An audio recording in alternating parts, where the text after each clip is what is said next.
out how hard you can get hit and keep moving forward.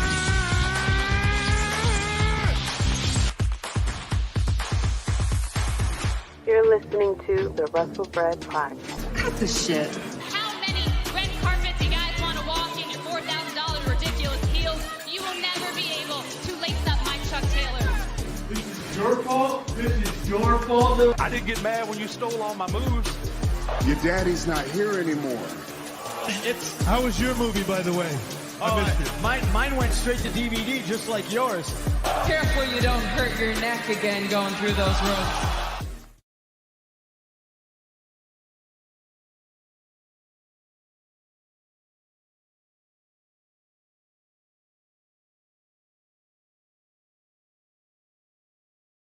I'm beginning to think my computer don't like me.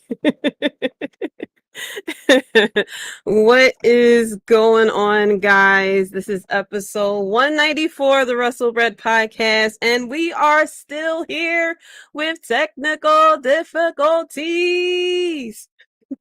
Now, I got my computer fixed. It has 32 gigs of RAM. It upgraded from 8 gigs of RAM to 32 gigs of RAM. So she is purring like a kitten right now. I'm able to, go to websites. It pops up automatically. I can click to the YouTube.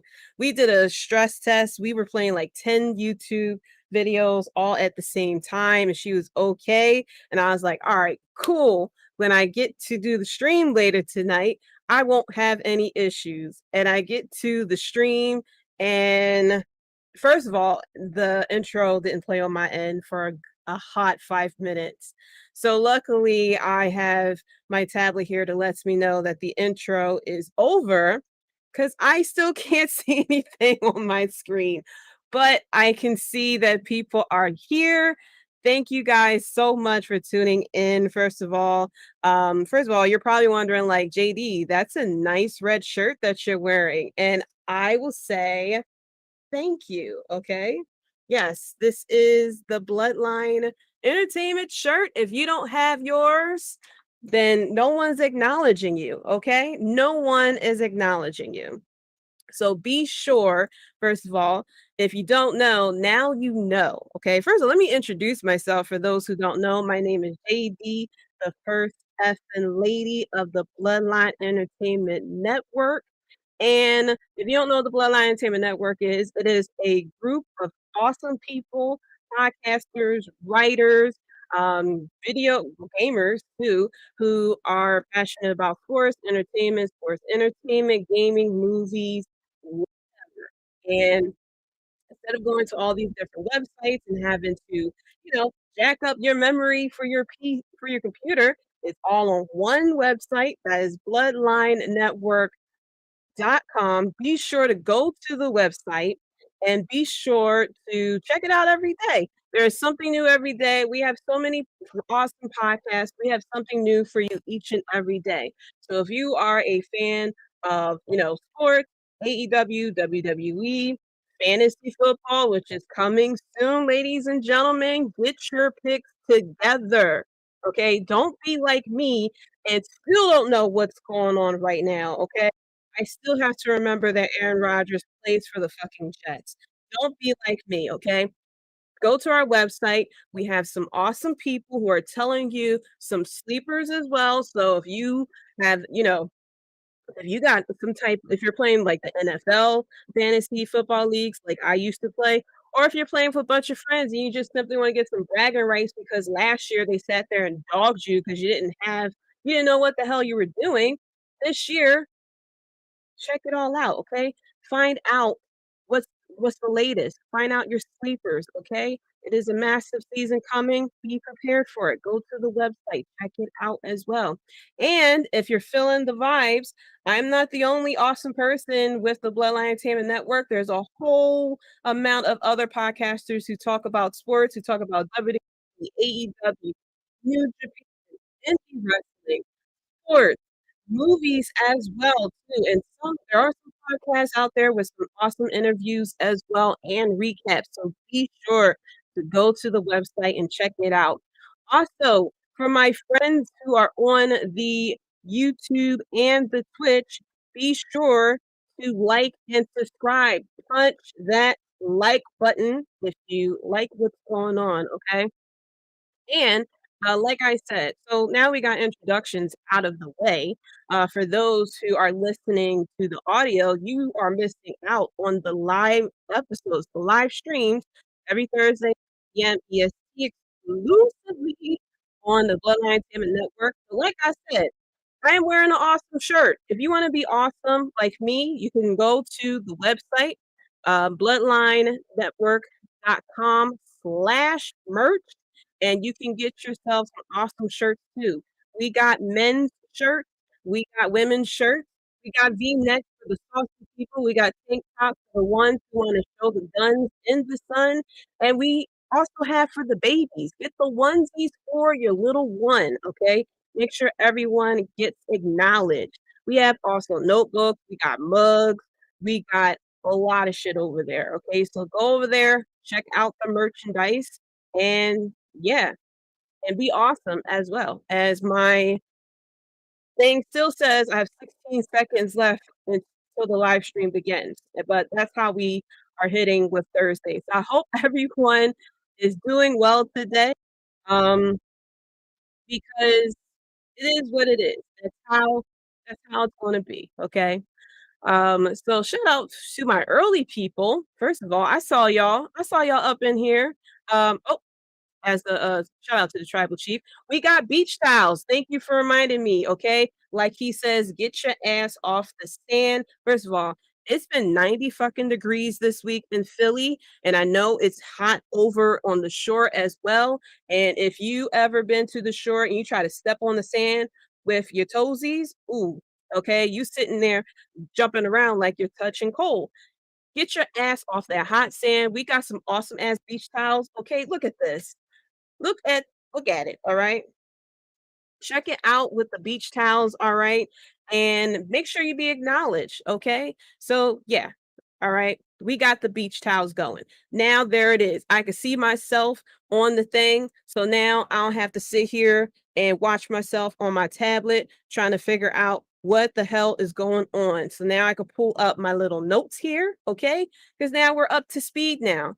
And I'm going to figure all this shit out when I'm done the stream. This is why I don't do any IT, okay? This is why I don't do anything in the IT department.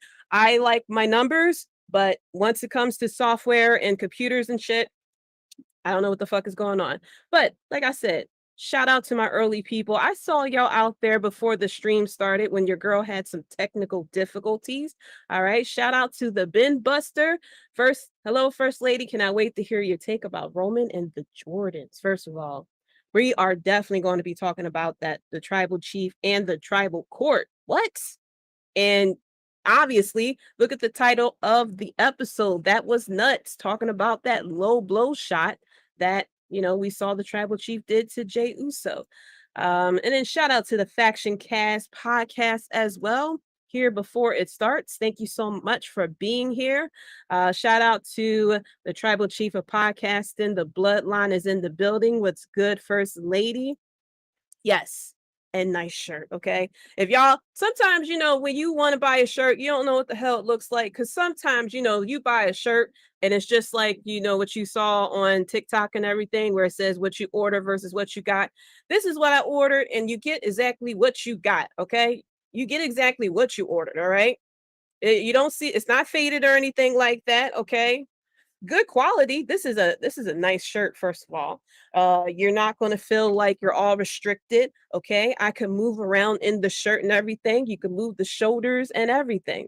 Shout out to Just in Time, because he's always just in time. Salute to the First effing Lady. Thank you so much for tuning in, guys. So like I said, I hope everyone had a very good Thursday.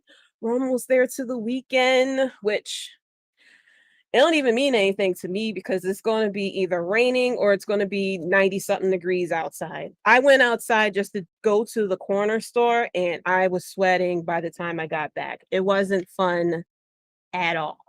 It was not fun at all. Let me move my light a little bit so I can get to what I need to get to. But yeah, it wasn't fun at all. But I hope everyone is having a good time. We're going to be talking about a bunch of things today.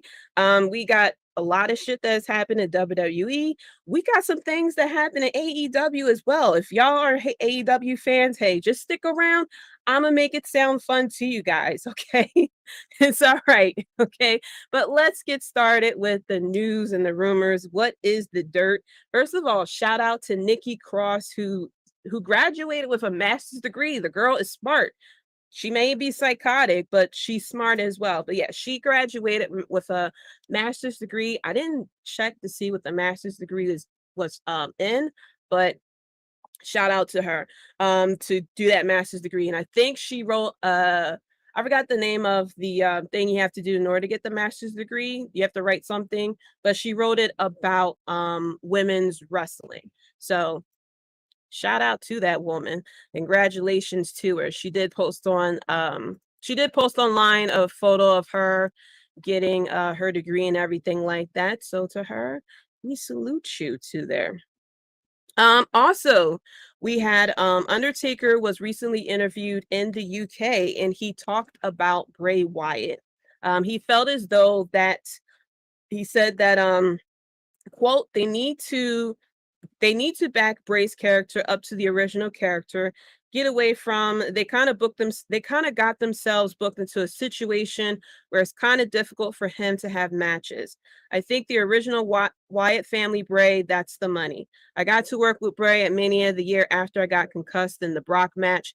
I worked with Bray. I think a lot of him, and I like what he's doing. I think they just have to figure out they need to back it up, I think. His promos and his ability to work, he's an incredible worker, but he's not getting the opportunity to do it. I hope the best for him. I really do think a lot of him. We'll see what happens there. Yeah. I know now he is not cleared to return. They didn't really say what the injury is. Like I'm getting different things that it's like something mental or something like that, or he's actually injured. But I've said it previously before with everything that's going on, that they kind of like booked themselves into a corner, especially with The Fiend. Once they gave him the title, which I completely disagreed with, I think that was like slowly the beginning of the end, because I felt as though the character, The Fiend, really shouldn't care about getting a title. Like if it's someone who wants to hurt people and cause chaos, why does he care about getting a title? He should be caring about causing as much chaos as you can. Now, as far as the Wyatt family, Bray did mention previously before that he's not going back to the Bray Wyatt family because of Luke Harper. I mean, you can't really go to the Wyatt family if you're completely missing a member of your group as well. Let's give some more shout out. Shout out to the Universal Wrestling Podcast. Nick, what's good, JD? No drive-bys tonight. That's because I'm not talking about AEW. Every time you pop in here, I'm talking about AEW. You have to do the drive-by of AEW sucks. So thank you so much for tuning in as well. And then, of course, shout out to Dom. Be sure to check out the Top Rope Wrestling Talk podcast and the Universal Wrestling Podcast as well. What's good, Your Grace? Nice to hear you clearly this week. And I'm all for what the dead man says. Yes. If you wasn't here last week, I had audio issues. I didn't even know what was going on until the end, where something just told me, throw on your earbud and check yourself out on the tablet. And yes, let me lower my brightness because I am looking very bright. There we go. And so, yeah, I had audio issues. The audio was going in and out. And yeah, last week was crazy. But as you see, I'm not having audio issues. I mean, not audio issues. I have technical issues with the stream, but the computer has been upgraded. I have a lot of memory on this PC now. Okay, I can sit there and click to all the YouTube videos, and I can do whatever I want. I can open up as many tabs as I want, even though the hubby tells me constantly to stop doing that. I may still probably do that as well. What's going on to Ivan, Mr. Presidente? What's going on, fams? Happy Thursday, First Lady. Much love, fans. Salute to you, sir. Be sure to check out the Circle of Debate as well. Shout out to everybody who's coming in. And then, first of all, so I didn't realize that this weekend is a lot of wrestling that is happening at the same time. So, for all my people who love to watch things outside of AEW, WWE, Triple Mania is this weekend. I didn't even know that it was this weekend. I do know that Triple Mania happens during the year, and I always find out about it last minute. And I'm a fan of AAA. I don't watch it as much as I should, but I am a fan of AAA. My computer, I think my camera's trying to figure out how bright they want the shirt to be. I see the color of my shirt keep going in and out. But yeah, AAA, Triple Mania is this weekend. First of all, it's this Saturday at 7 p.m. And then we have AEW Collision, which is at 8 p.m. So this Triple Mania, which I'm more likely going to freaking check out. First of all, the main event, AAA Mega Championship, Io del Vikingo versus Kenny Omega.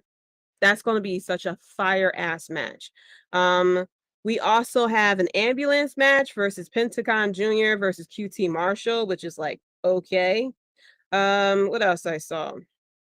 I saw that it was someone else that I saw was going to be there, and I was like, oh, okay, cool. Roosh was there. That's how I found out about Triple Mania, that Roosh is going to be there as well. We also have Willie Mack that's going to be there. Laredo Kid as well. There's going to be some surprise luchador that's going to be there as well. So yeah, I'm more likely going to be checking out Triple Mania. But however, then I saw that Slammiversary is Saturday as well at 8 p.m. So we're going to have 3 fucking things going on at the same damn time. And before you say, oh, you know, we don't really got to watch Slammiversary. First of all, we have for the main event, which I think is confirmed, for the Impact Knockouts World Championship, Deonna Purrazzo versus Trinity. So this is the main event, which I'm going to guess, don't put this at the main event unless Trinity is winning. So definitely going to be looking to check that out. For the Impact World Championship, we got Alex Shelley going against Nick Aldis. I've heard of Nick Aldis with the 10 pounds, 10 pounds of gold, I think he was calling it, the title. Impact X Division Championship, Chris Sabin versus Leo Rush, which I think is going to be a pretty awesome, I think that's going to be a pretty good match. Impact World Tag Team Championship, Fatal 4-Way, Chris Bay and Ace Austin versus Moose and Brian Myers. Sammy Callahan and Rich Swann, and Subculture, which is Mark Andrews and Flash Morgan Webster. And then we also have the number 1 contender for the Impact X Division Championship, Mike Bailey versus Jonathan Gresham versus Kushida, Kevin Knight, and Angels. Then we also have Eddie Edwards versus Frankie Kazarian.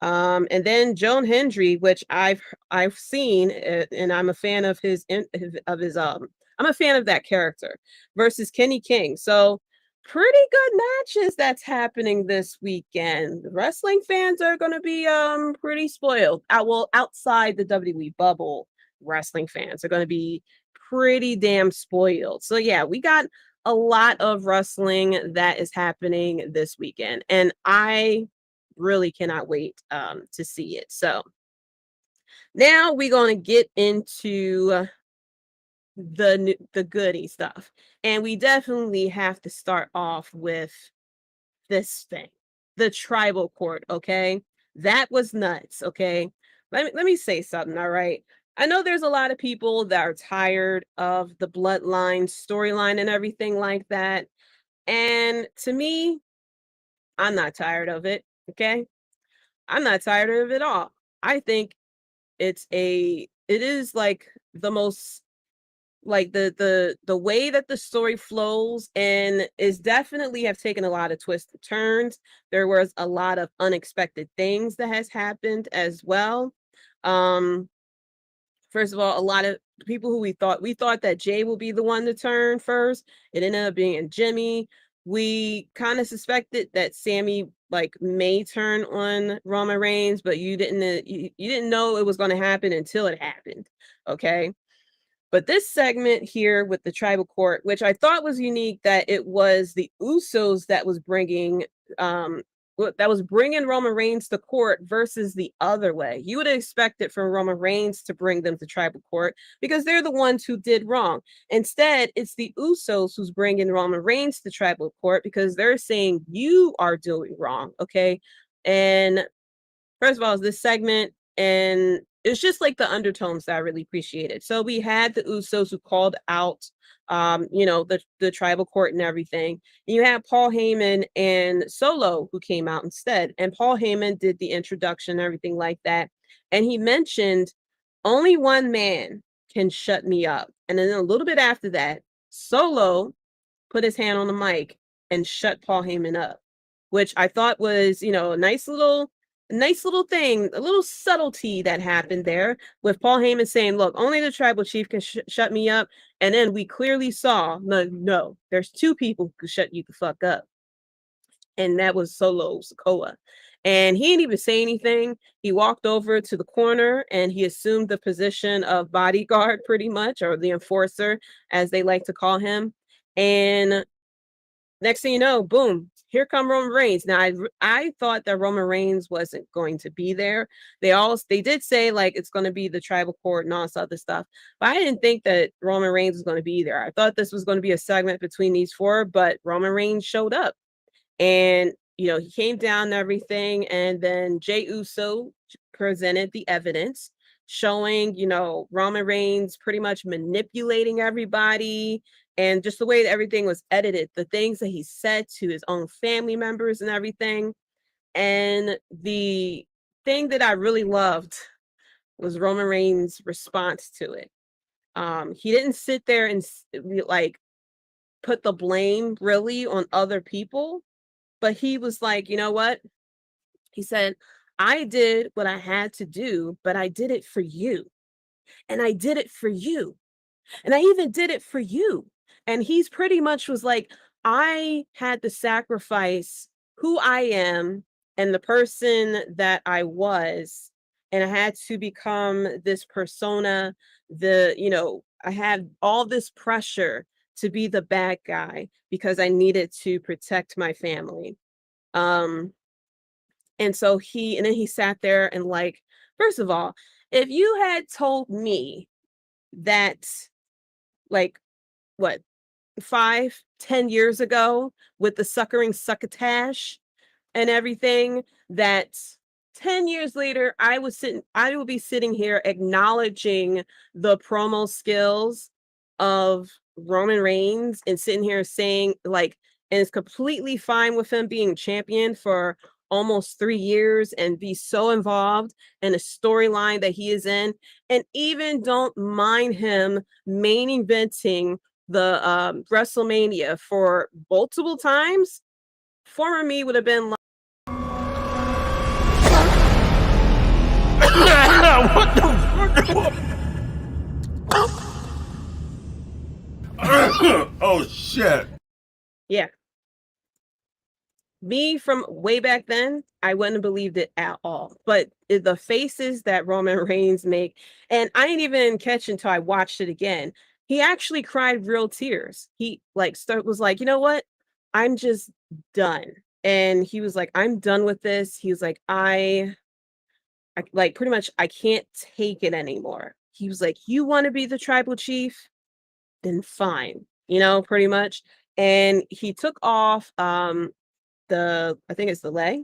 I think it's called. I forgot the actual name for it, but pretty much it's the indicator of who's the tribal chief. It's just like the John from Black Panther. It gives me those vibes. And he took it off and he looked at it, and then he put it on Jey Uso. Pretty much like, here it is. You can have it. I don't want it anymore.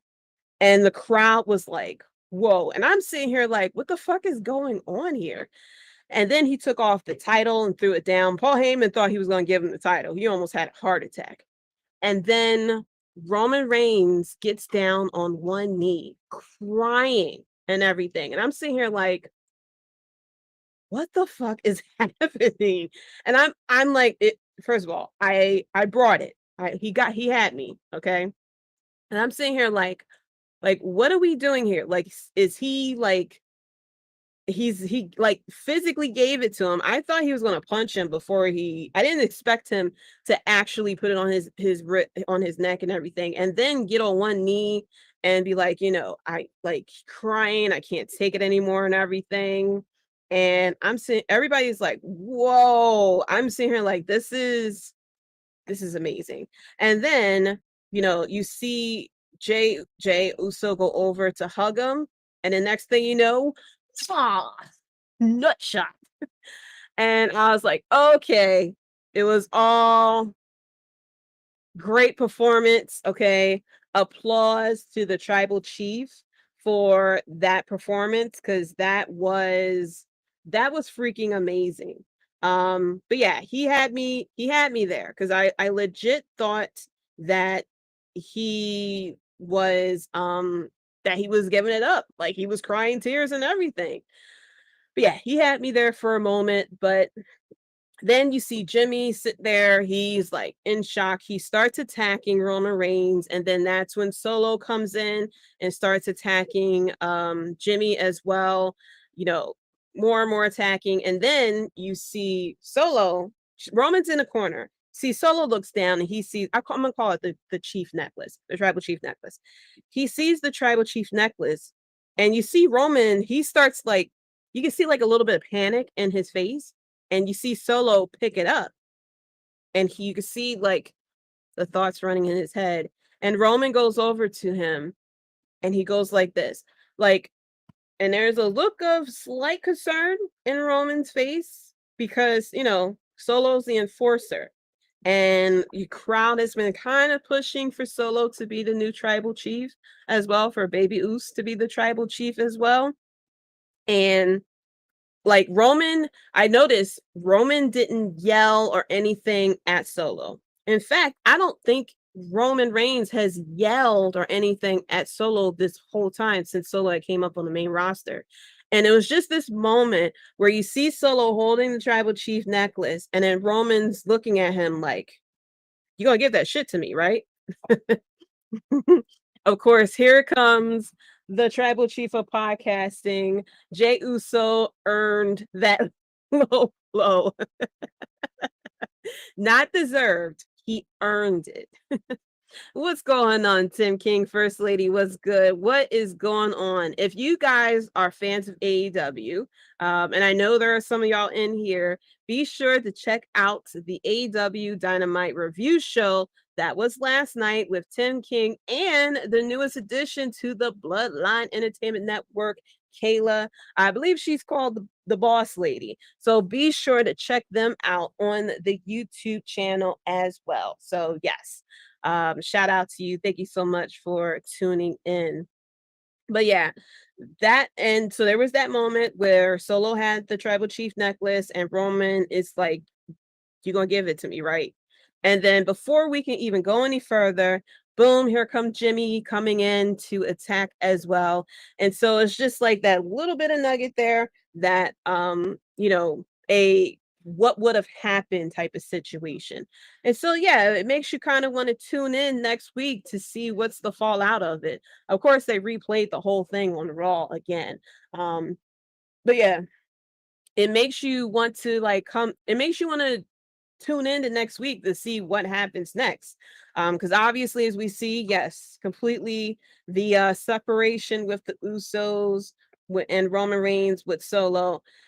They can introduce another damn family member. I know a lot of people are waiting for Rikishi to show up, because there has been rumors, of course. The Dirt Sheets was like, "Oh, Rikishi's going to be there. Rikishi's backstage," and all this other stuff. Rikishi's calling up, whatever, But I am interested to see if they're going to bring in more family members, things like that. Of course, people are waiting for Roman Reigns and The Rock to go against each other at a certain point. But The Rock, he got his own things to worry about. He got XFL and his vodka or his tequila brand, and he also has the XFL. He has all the movies and all that other shit. So he ain't worried about it. He's sitting there saying, "Oh, he can have it."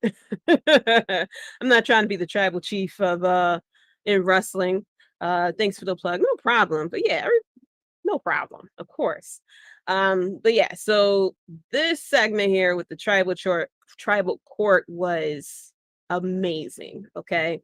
And it's just crazy how we started this whole tribal chief thing 3 years ago, and it's still like so the storyline of it has taken so many turns. We introduced family members, we took out family members. We had honorary oos, the honorary oos and everything like that. And this has been taken like so many twists and turns.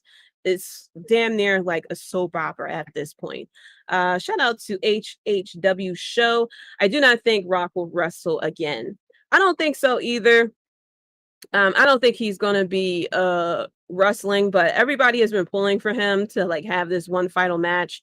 And then on top of that, he hasn't been officially introduced to the Hall of Fame as well. I would have think that they would have threw him in the Hall of Fame at this point, since he hasn't returned to the ring like that for a while.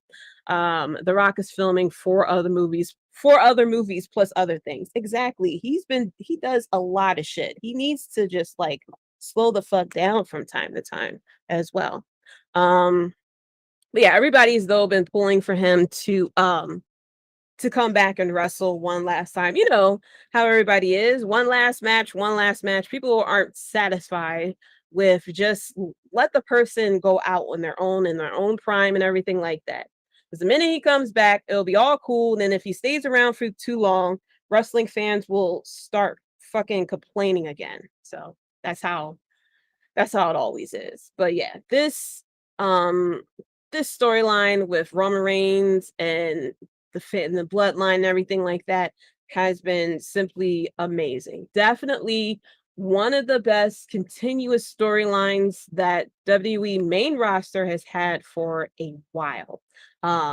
Now one of my favorite other storylines that that was very continuous, of course, was the story between Johnny Gargano and Tommaso Ciampa, from them being tag team partners and winning the title and then going on and then losing the title, and then Tommaso Ciampa turning on Johnny Gargano, and then all that happening because each of them had gotten injured and was out for a certain period of time. So yeah, that was another amazing story as well. And if you never check that out, because I know there's some people out there that never seen that story, be sure to check it out. It's all over Peacock and YouTube as well.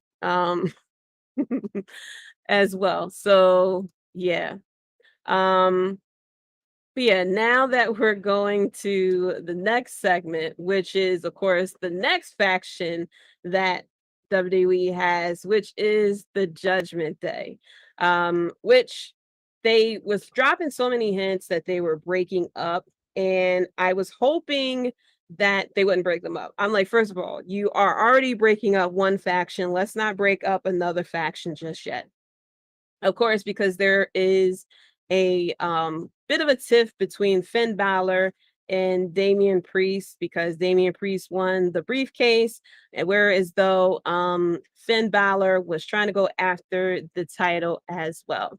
And then of course we have Dominic, who I thought he was pretty much like in a big feud with Cody Rhodes, but I see that he wrestled on NXT, and then from there he has a shot for the North American Championship, which, oh my gosh, if he sits there and wins that title, that's going to be absolutely insane. But yeah, so then we have Rhea Ripley, and of course, every time I see Rhea Ripley, you just gotta say, God damn.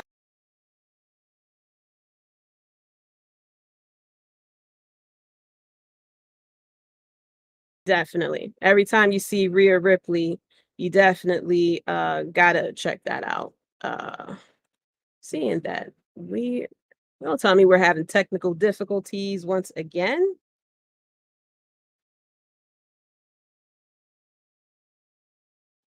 It looks like it. I don't know what's going on here. I don't know what's going on here because we're on a whole other thing. And I'm not highlighting any chats anymore. HHW Show says, do you believe that DIY will return? I do. I hope they do because, first of all, it's a great tag team, and I am a sucker for some good tag teams as well. And I am hoping that they come back together again. Hell, and even down the line, if you decide for them to turn on each other, especially since people didn't really get to experience that in NXT, years down the line, I'm definitely down for that. But yeah, DIY, they're such a good tag team. And truthfully, I mean, WWE has been breaking up tag teams and everything like that. So I'm hoping that with this, that we'll be able to have another good tag team come in and really kind of like reset the tag team division.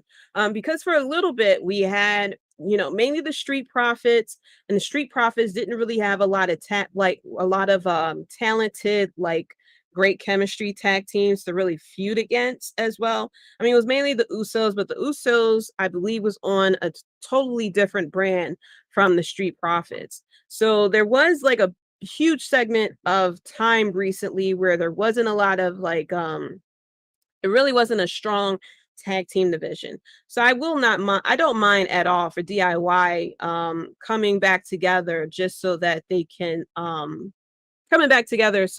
strengthen the tag team division as well. Because KO and Sami Zayn has had the titles since Mania, and the only true feud they had, which really wasn't exactly a feud, really, was between Imperium.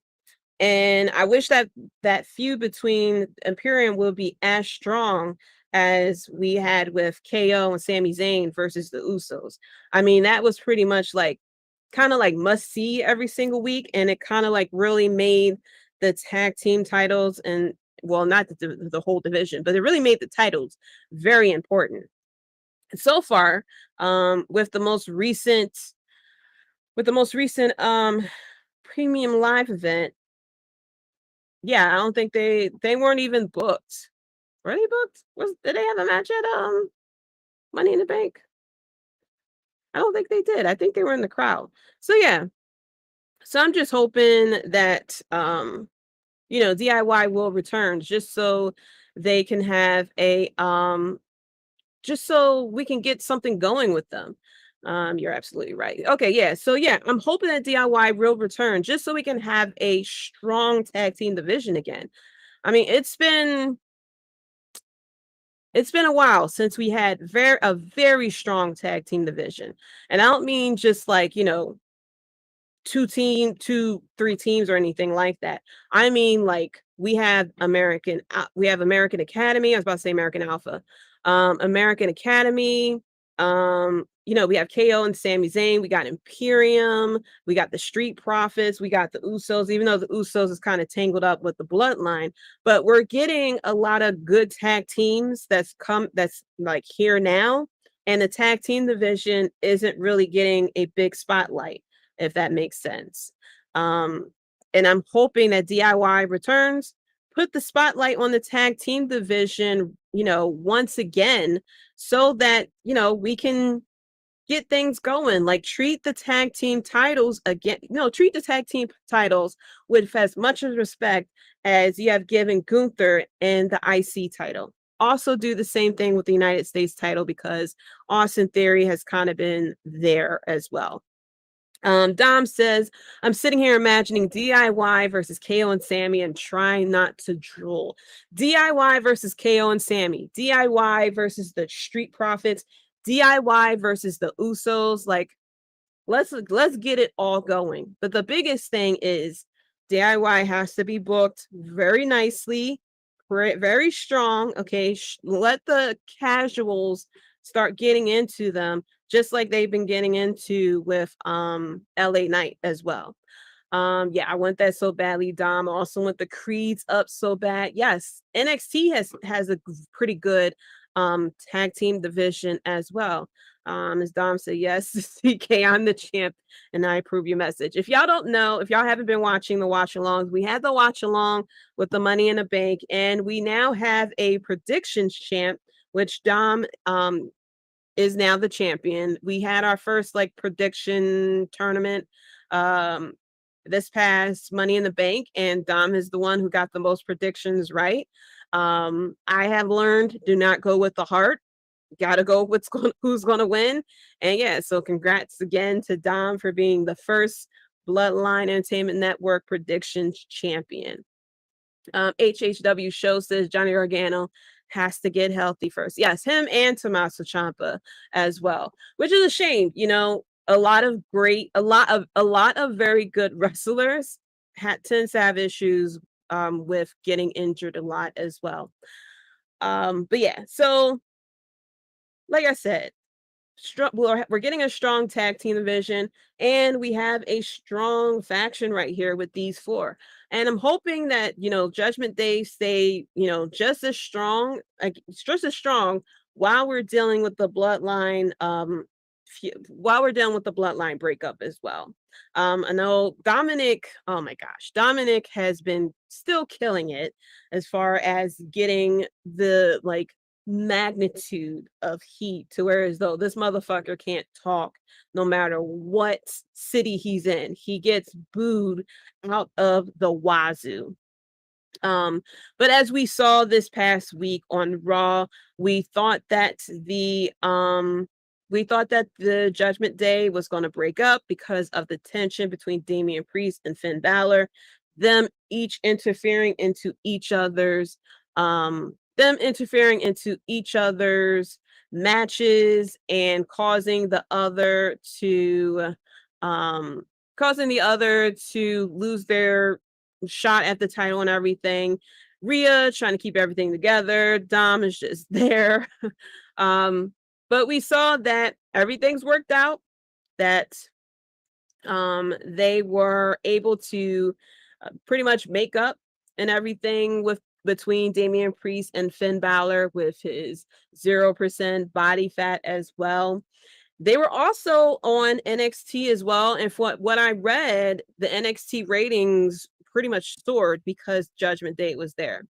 We all know it was because of Rhea Ripley, but we'll just let it be. You know what I mean?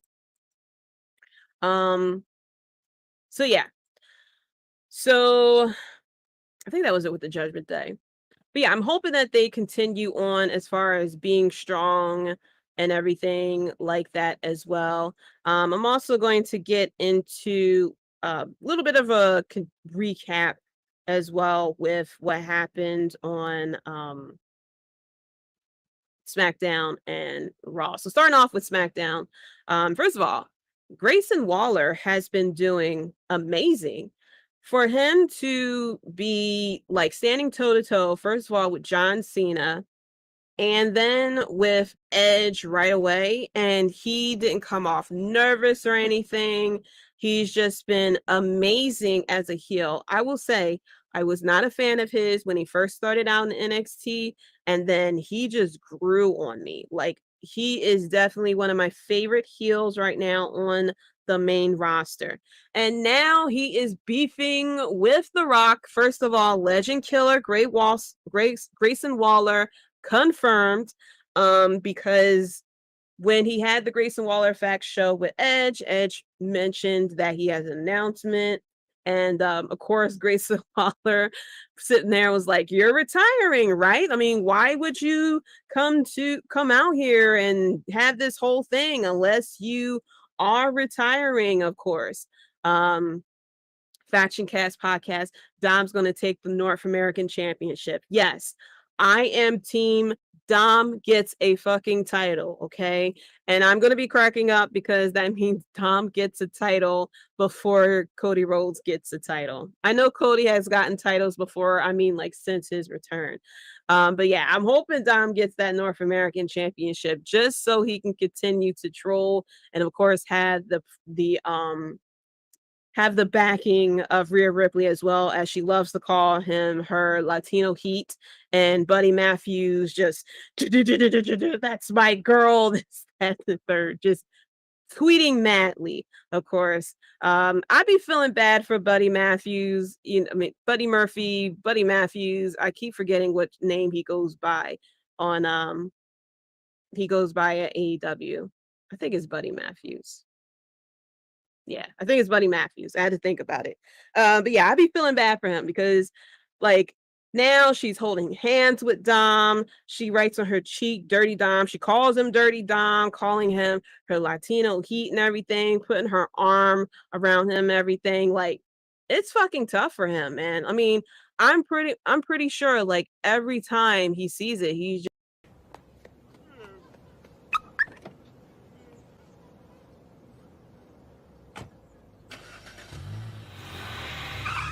You're gonna cry in the car. I mean, if I was him, I would be crying in the car too. Like, I feel bad for him. I feel bad for him. But you know, you gotta you gotta take it. I mean, if it's Rhea Ripley, okay, if she sits there and says, you know, Dirty Dom and hold his hand, stuff like that, you sit there and say, yes, ma'am. Get Joe, what's good? Thank you so much for tuning in. What is going on? Get Joe also says Roman was acting like single parent who's tired of taking care of his kids. He just wants a break, okay? He just wants to be able to just take a breath and just be able to just like, you know what? Just like go to your fucking mom's house. Go to your father's house for the summer. I want to just relax, sip some wine, and just have some damn fun. Oh my gosh. Yes, that is how he is. Faction Cast says, I wouldn't blame Rhea. I wouldn't go out with a guy who wrestles in an indie fed. Get your game up, buddy. Okay. Dom is on the main roster. He wrestles in front of millions and millions of WWE fans across the world. That's why I said, like, you know, you can't do anything. I mean, like I said, Rhea sits there, hold his hand, and sit there, call him Dirty Dom. You can't do anything but just say, okay, you know, what time are you going to be home? Would you like dinner ready when you get home? Do you want potatoes with the steak as well? And what kind of wine do you want me to have prepared for you? I'll have your bath drawn and the foot massage when you come home. Like, you can't do anything but sit there and just have dinner ready for her when she gets back. Sorry, buddy. Like, no one really feels sorry for you. No one feels sorry for you. All right. But yeah, so getting back to Grayson Waller, the legend killer, he mentions how his when he was talking about Ed with Edge, he was saying, like, yeah, you're retiring, right? Like, why would you come out here and sit here and say you have an announcement? And Edge mentioned, nope, I'm out here because I'm facing you tonight. So Grayson Waller has his in-ring debut against Edge, and it was a pretty good match on top of that. So kudos to Grayson for just, first of all, staying toe-to-toe with John Cena, because John Cena will out-promo a lot of motherfuckers and put them in their place. But he stayed toe-to-toe with John Cena, stayed toe-to-toe with Edge, and had a good match with him and everything. And then he mentions how he has had the best debut in Madison Square Garden since that bloke who wore cringe tassels, which was The Rock. And then he puts out a video of him trying on the tassels. And he said he tried on. He's like, no, let me take this off. This is cringe. This is horrible. And then The Rock responds, of course, because he's always on Twitter. Man, you're right. That outfit was so cringe. Here's what more cringe. The fact you look and sound like you dropped out of some jabroni's balloon knot. Nice haircut. You outback jack off. P.S. My cringe debut outfit was all Triple H's idea with the laughing emoji. So way to throw Triple H under the bus, sitting there saying it wasn't my idea. It was Triple H idea. And then Grayson Waller shoots back at him and says, ouch, those classic 1999 schoolyard insults really still hit. You still have an open invitation to be a guest on the Grayson Waller effect, though. Sounds like you're in desperate need of the Grayson Waller rub. Hashtag GWE effect. So shout out to Grayson Waller. Okay. Grayson Waller, legend killer. confirmed. Okay, just keep giving him all the legends. If ever they have this old school Raw, something like that, just throw Hogan his way. Hell, Stone Cold, I would love to see him interact with Stone Cold, see how he handles that. You want to talk about if you're able to handle a promo or something. Yeah, I would sit there and say, yeah, go in there with either The Rock or Stone Cold and see how you hold up. But speaking of The Rock and Stone Cold, first of all, Kevin Nash is still on tour to talk about how much LA Knight is such a ripoff of The Rock and Stone Cold as well. And apparently the Yeah movement is here because, of course, we all know that LA Knight is over. If you known him from the NWA days, you know he's over. So Kevin Nash this time has mentioned that that LA Knight was not over before he came to WWE. That he's over just because he's in WWE. And I'm like, sir, you never heard of Eli Drake? Like, I didn't really watch I don't watch NWA like that. And I knew who Eli Drake was. And when I first saw Eli Drake, I was a fan of his, okay? Like, don't be upset because the Yeah movement.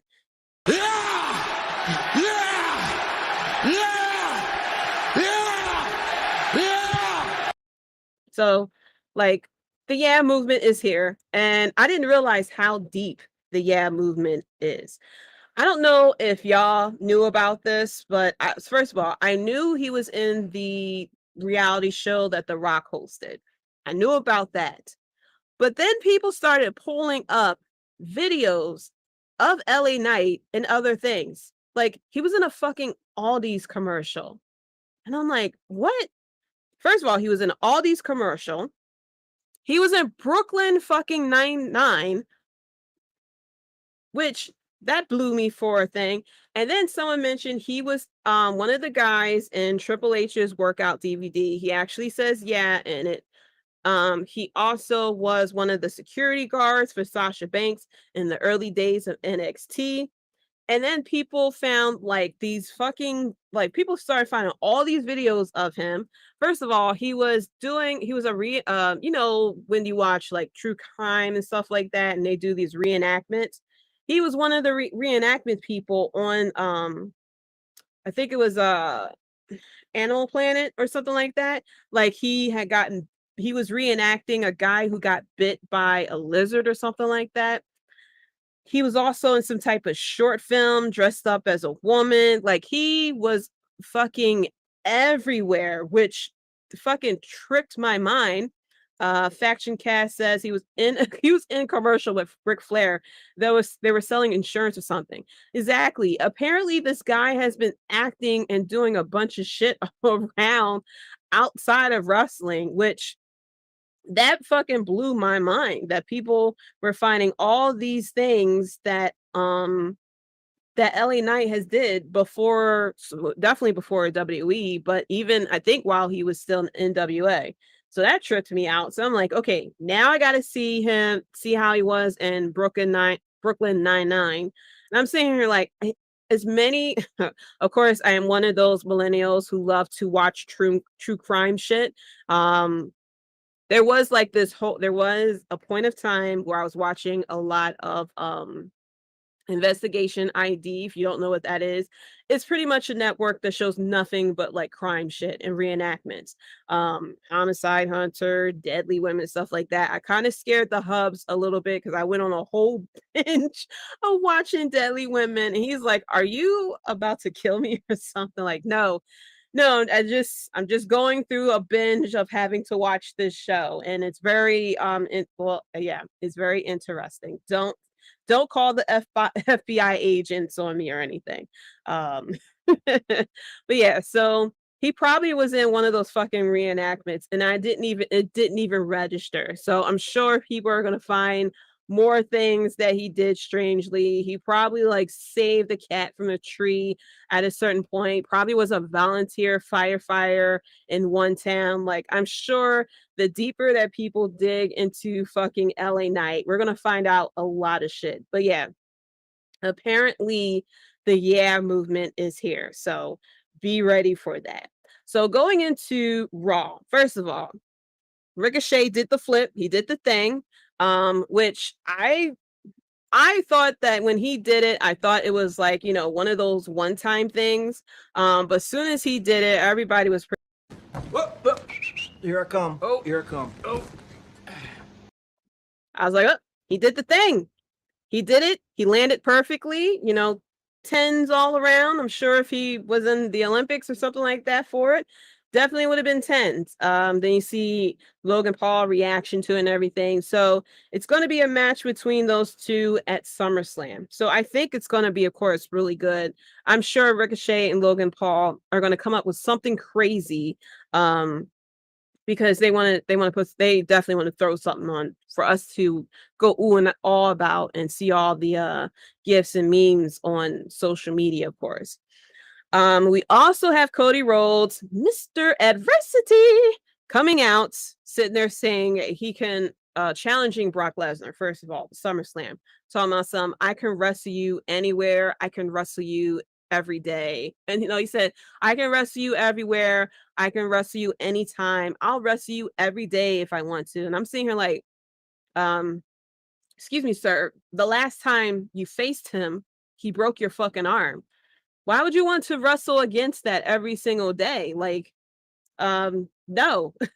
Like, what? No.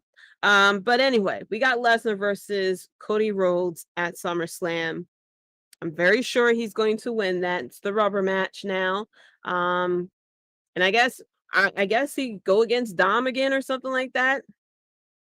Who knows? But we have that match going down now between him and Brock Lesnar. Faction Cast says Logan's going to prove why he's a top 10 wrestler in the world. As much as it pains a lot of people to say that, Logan Paul is very good. Unfortunately for some people, his in-ring skills is a lot better than people who have been wrestling for years, which I know kills a lot of people to admit it. It would have been so much easier if he was trash at wrestling, so we can just fucking get on him and talk so much shit about him. But he's doing it. He put in the work. He's doing a lot of crazy ass moves, especially that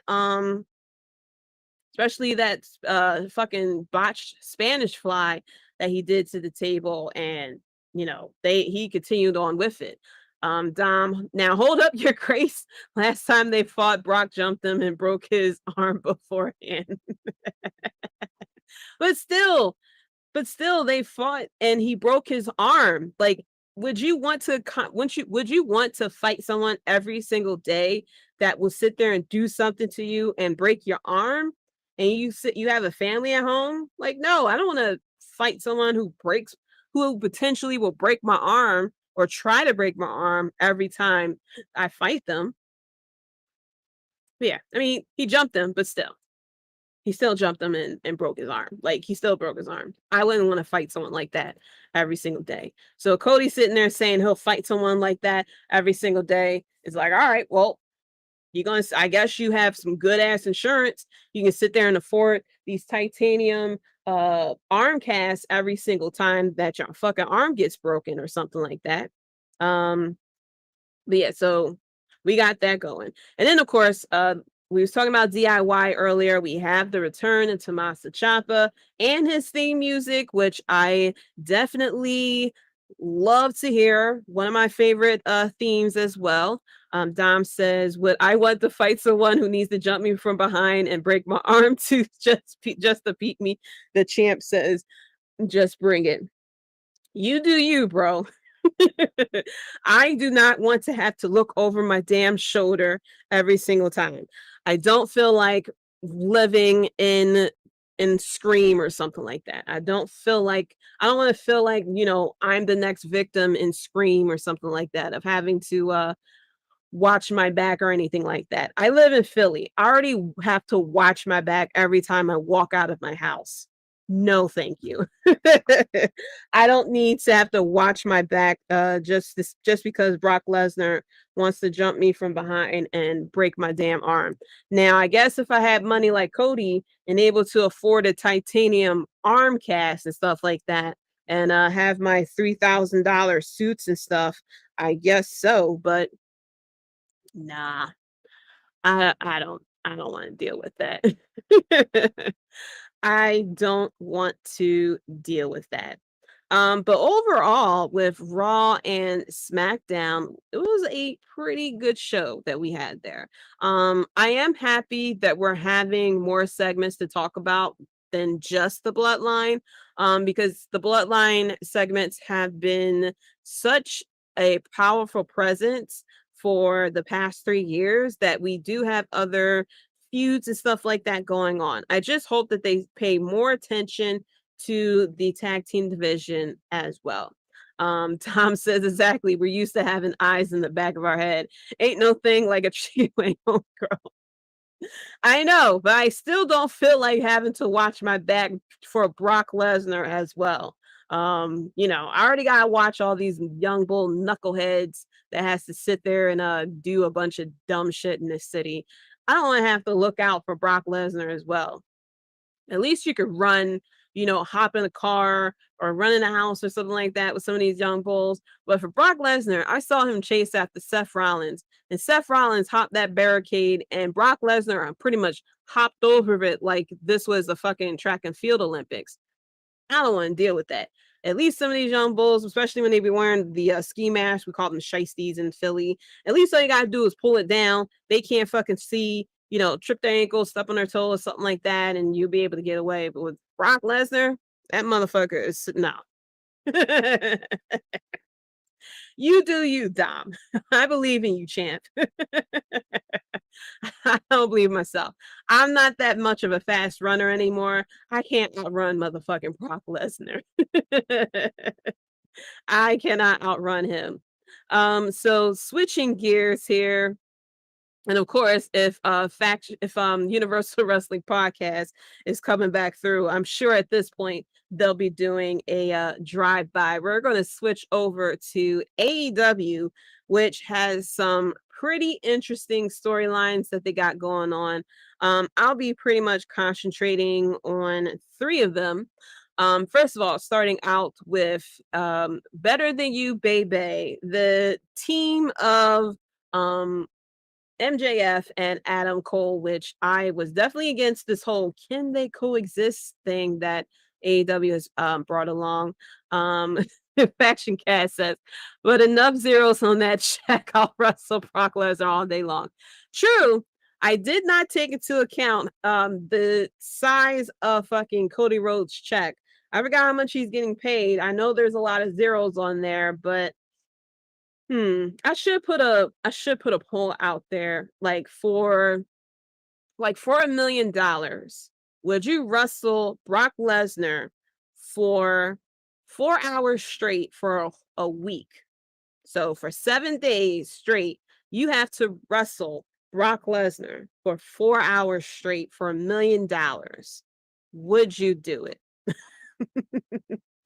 Would you do it? I should put that out there and ask. Fashion Castle, Lord AEW, Jesus Christ. I know, because our woman, Jade Cargill, is still not back, and she is still on vacation. Oh my gosh, Faction Cast, you're about to cry. She dropped a hint as if she's not going to wrestle again. I said, don't fucking break my heart. I know with Faction Cast and probably me, if Jade Cargill sits there and says, you know what, I'm not coming back to AEW, I'm not going to wrestle again, I'm sure a lot of people is just going to be, I quit AEW. Peace. pack the bags, okay? There is no point in AEW if Jade Cargill isn't there.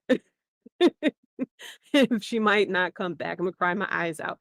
Yes, cry for me too. I'm live, so I can't take a cry break, but inside I am crying because no, who's gonna come out?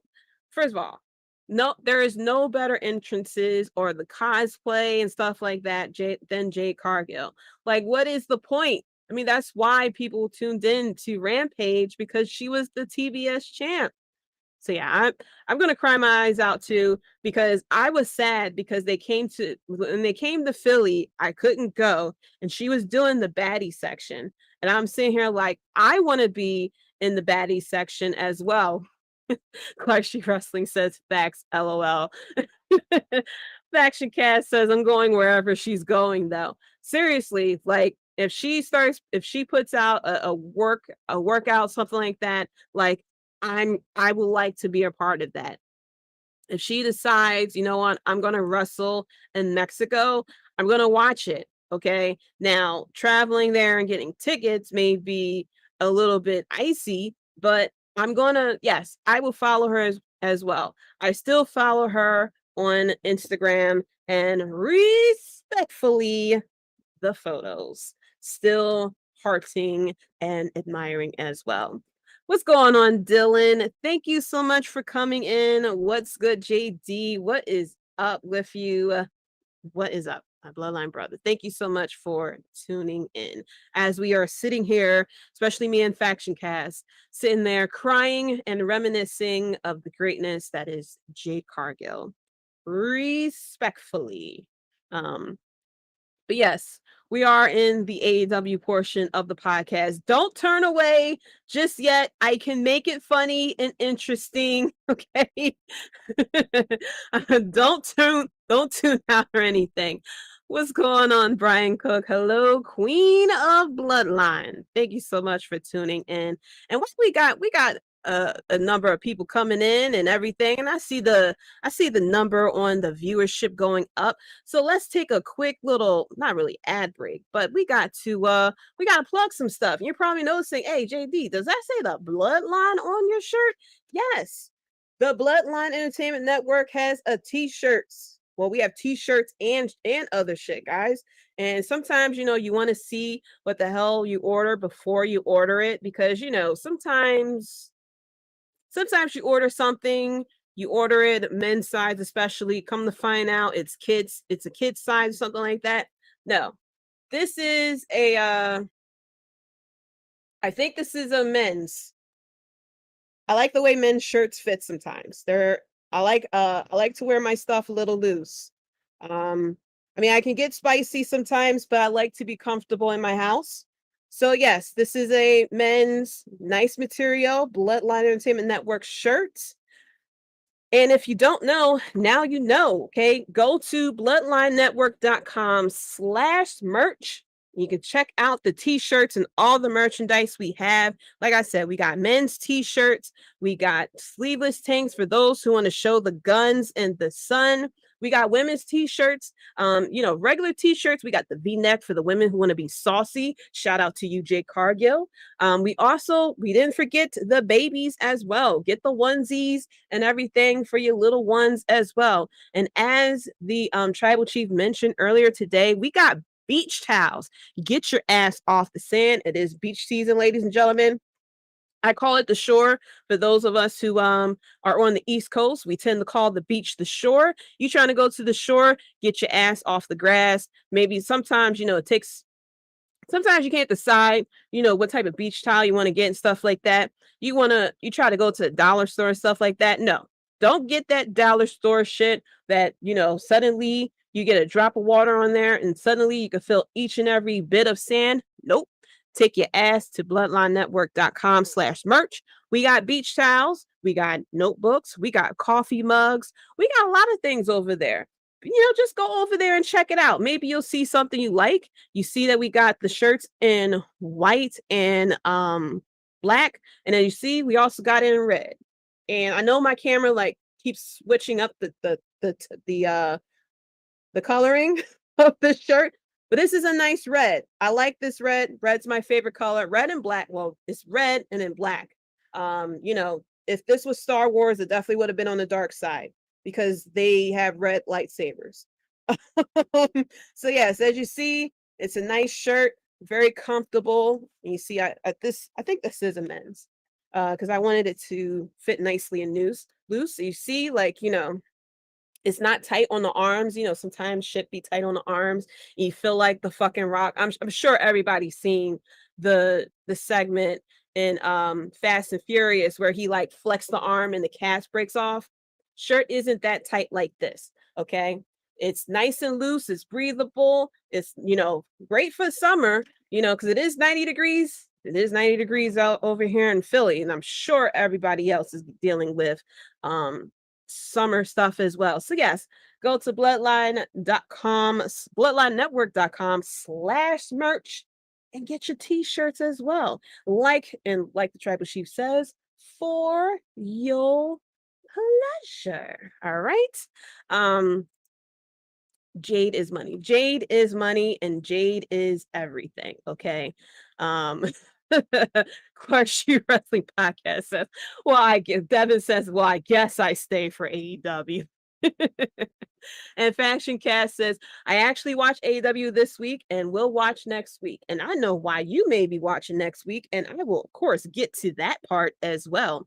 But getting back to what I said, we have, first of all, this Better Than You, baby. Now, first of all, I definitely was against this whole putting people together who are obviously enemies and they have to be put together as a tag team, as we saw not only just with these two, but we also had Keith Lee and Swerve as well. We also had Keith Lee and Swerve, who were a tag team. And then Matt Hardy and I think Jeff Jarrett was a team as well. Which I was like, okay, so I was okay with this whole tag team tournament because I'm like, okay, it seems like we're creating a tournament where people who aren't really tag teams, they come together as a tag team just for a random shot at a tag team title. Now, listen, I am a fan of AEW, but sometimes some of the booking that's going on here don't make any fucking sense. Why are we putting together tag team people who are enemies, putting them as a tag team, giving them a shot at a tag team title when we have 20 fucking tag teams in AEW? But anyway, that's a whole other fucking story and complaint that I will throw in the complaint box to Tony Khan. But however, I will say this tag team is working for me. I will give a shout out to MJF. MJF is a very good character. And if he does go to WWE, I think he will be successful in WWE. The thing is, he won't be able to do a lot of the things he can do and say in AEW that he can do in WWE. But I have a feeling that if they give him a character, he will definitely, do the best that he can. Like, think of Damian Sandow, how that was, pretty much anybody else who had gotten that character probably would have did a shit job in it. However, Damian Sandow did a very great job as the stunt double and got over with it. Who else had a shitty, like Santana Marella, a comedy person who got fucking over. Zack Ryder with the internet champion got over. So I think with MJF, if he goes to WWE and he gets a character or something like that, I think he will be able to get that character over as well. Damian Mizdow. Yeah, I'm saying the wrong name. I'm saying Sandow. Tony needs to give me the pen. Tony needs to pass the pen around, okay? There's a lot of us in line that's like, yo, pass me the pen. I could give you some fucking good ass ideas. Like, Tony Khan likes to talk about how he loves history of wrestling and stuff like that. And it's like, bro, if you really been watching wrestling and history and stuff like that for so long, you damn sure you can come up with some better fucking storylines, or at least consistent storylines, not 2-year type of storylines where you definitely start getting tired of it. But at least a good storyline that can last a good 5 months, 4 or 5 months. What's interesting about this story is and who's going to turn on who in the end. That's what I do like about this story. Now, I give props for MJF because MJF completely sold me that he is truly trying to be Adam Cole's friend. And he did it a little bit with Sammy Guevara. I feel bad for that because that was very short-lived. I wish that they were able to drag that out a little more, but of course they wanted to do the 4 pillars match, by that pay-per-view, so they really couldn't get it done. Yes, Faction Cast. Completely forgot the B team. Another gimmick that was like pretty much supposed to be dead in the water that got over. And then Curtis Axel with Axelmania, and he's still in the Royal Rumble as we speak as well because he never got eliminated. But yeah, what's very interesting though about this is that I love it when people give us so much that you don't know who's going to turn on who. It's very similar to Sami Zayn and Kevin Owens. Kevin Owens and Chris Jericho, when they were friends and stuff like that, you knew the turn was coming, but you didn't know who was going to turn who on first. And I like the little dynamics. So this is like one of the storylines that got me over, I should say. This is one of the storylines that has got me over because I was kind of against putting these two together just for a fucking tournament when they just had a very intense match for the title that went to a draw. Obviously, Adam Cole wants a rematch. MJF don't want to give it to him.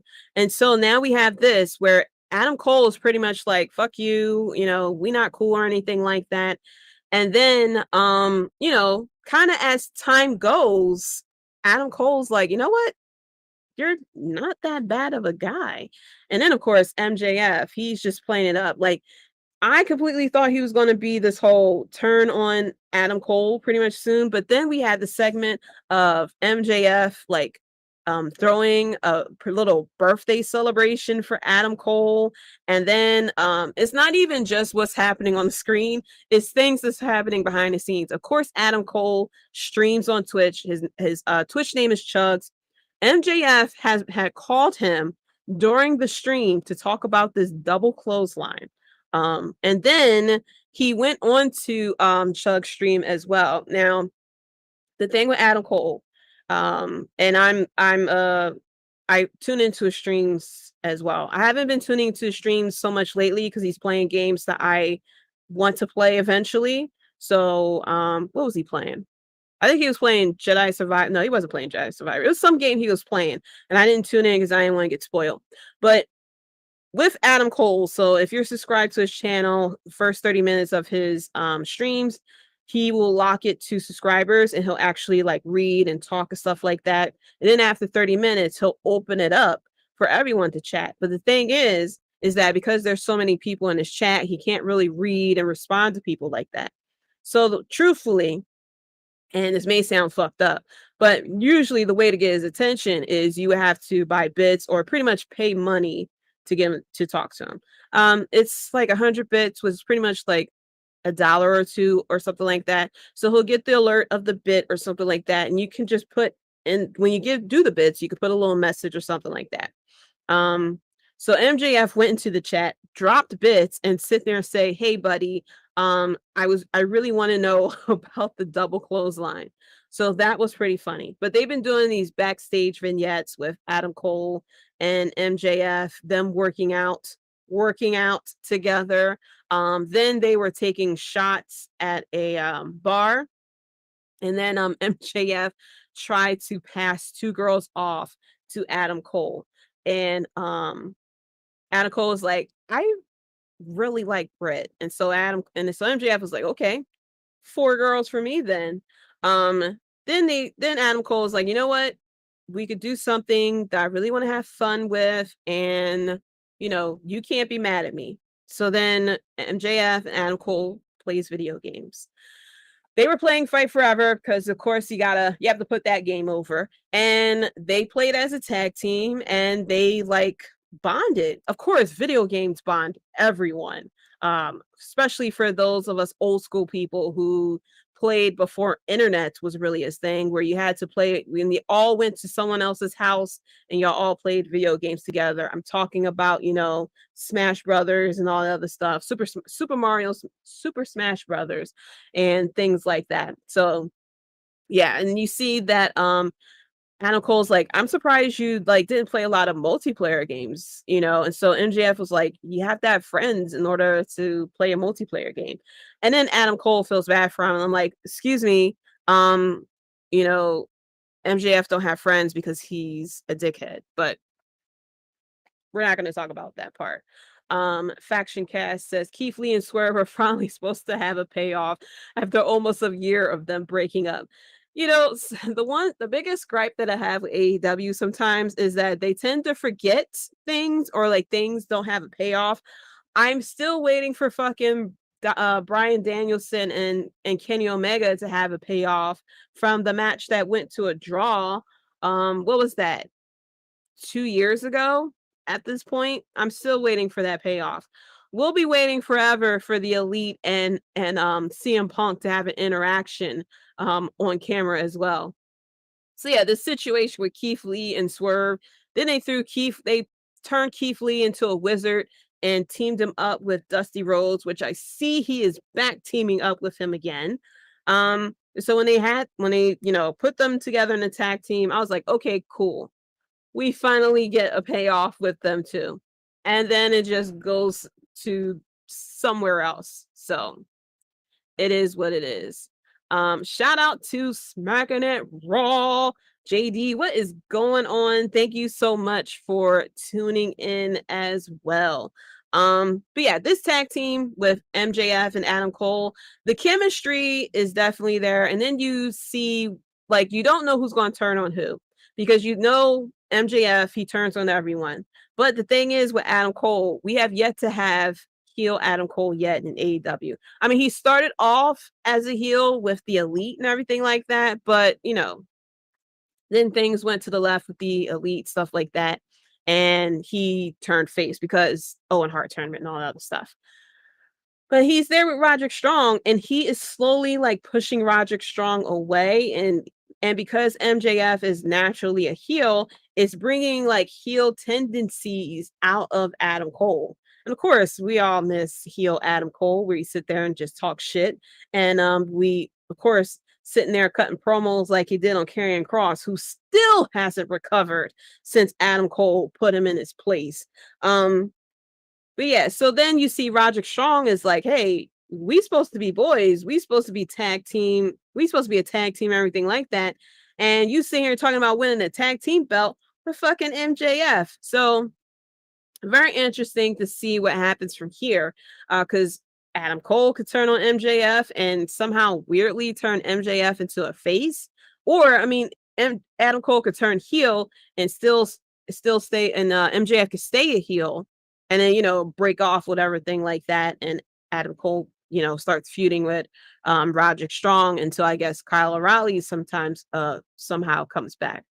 But yeah, the chemistry between these two is very good. First of all, definitely want to see more of them. Like, not even like even in the ring, people, I never seen people get so hype for a possible double clothesline like we seeing here in AEW. They've been teasing this double clothesline finisher, which is the most basic ass finisher you can have as a tag team, and they're putting it over to the point that everyone is waiting for this double clothesline. They teased it like they was about to do it when they was facing Brian Cage and Big Bill. Yeah, Big Will. I forgot which one he is. But yeah, when they teased like they was about to do the clothesline, and then Big Bill clotheslined them, and then Brian Cage clotheslined them after that. And so everybody was like, oh, and they're still waiting for the double clothesline, which will more likely happen. I think the match is the finals is next week, which I'm like, whoa. We didn't even see a bracket for this tag team tournament, and now we're at the finals.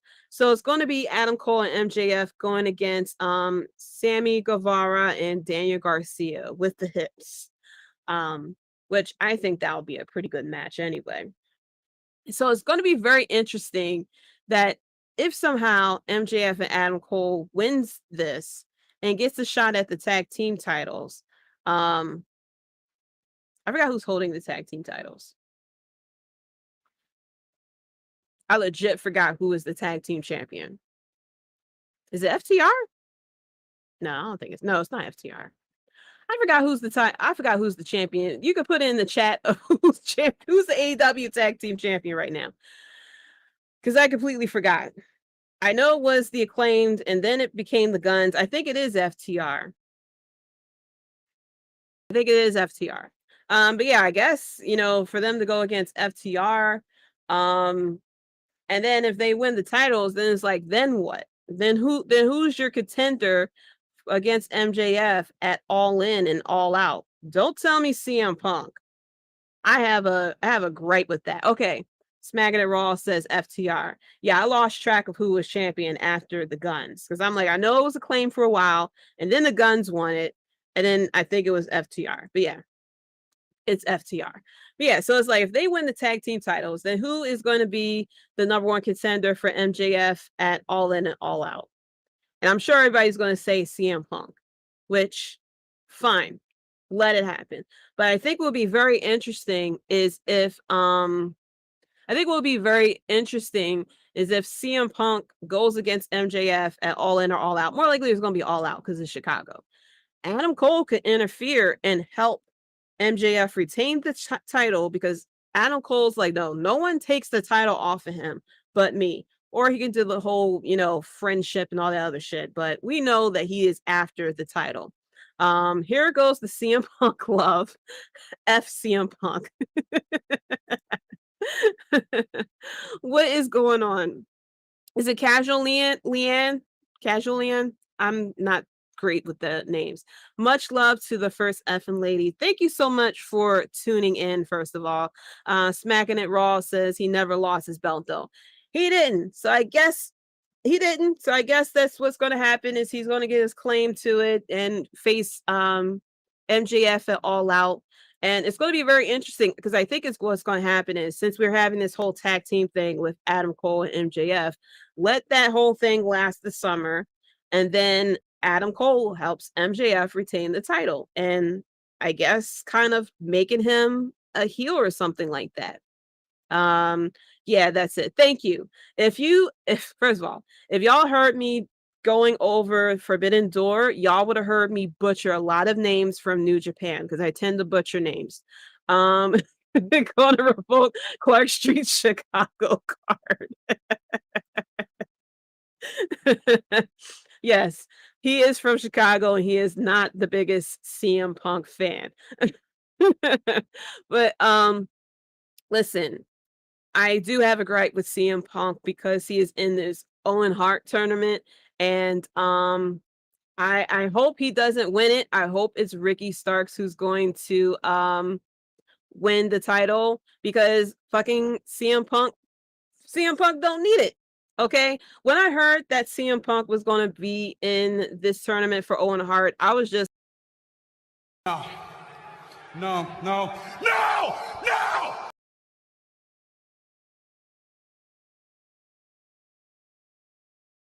okay. It took a little while for it to play, but yes, I was like, no, he doesn't need it. There's no point for him to be in this tournament.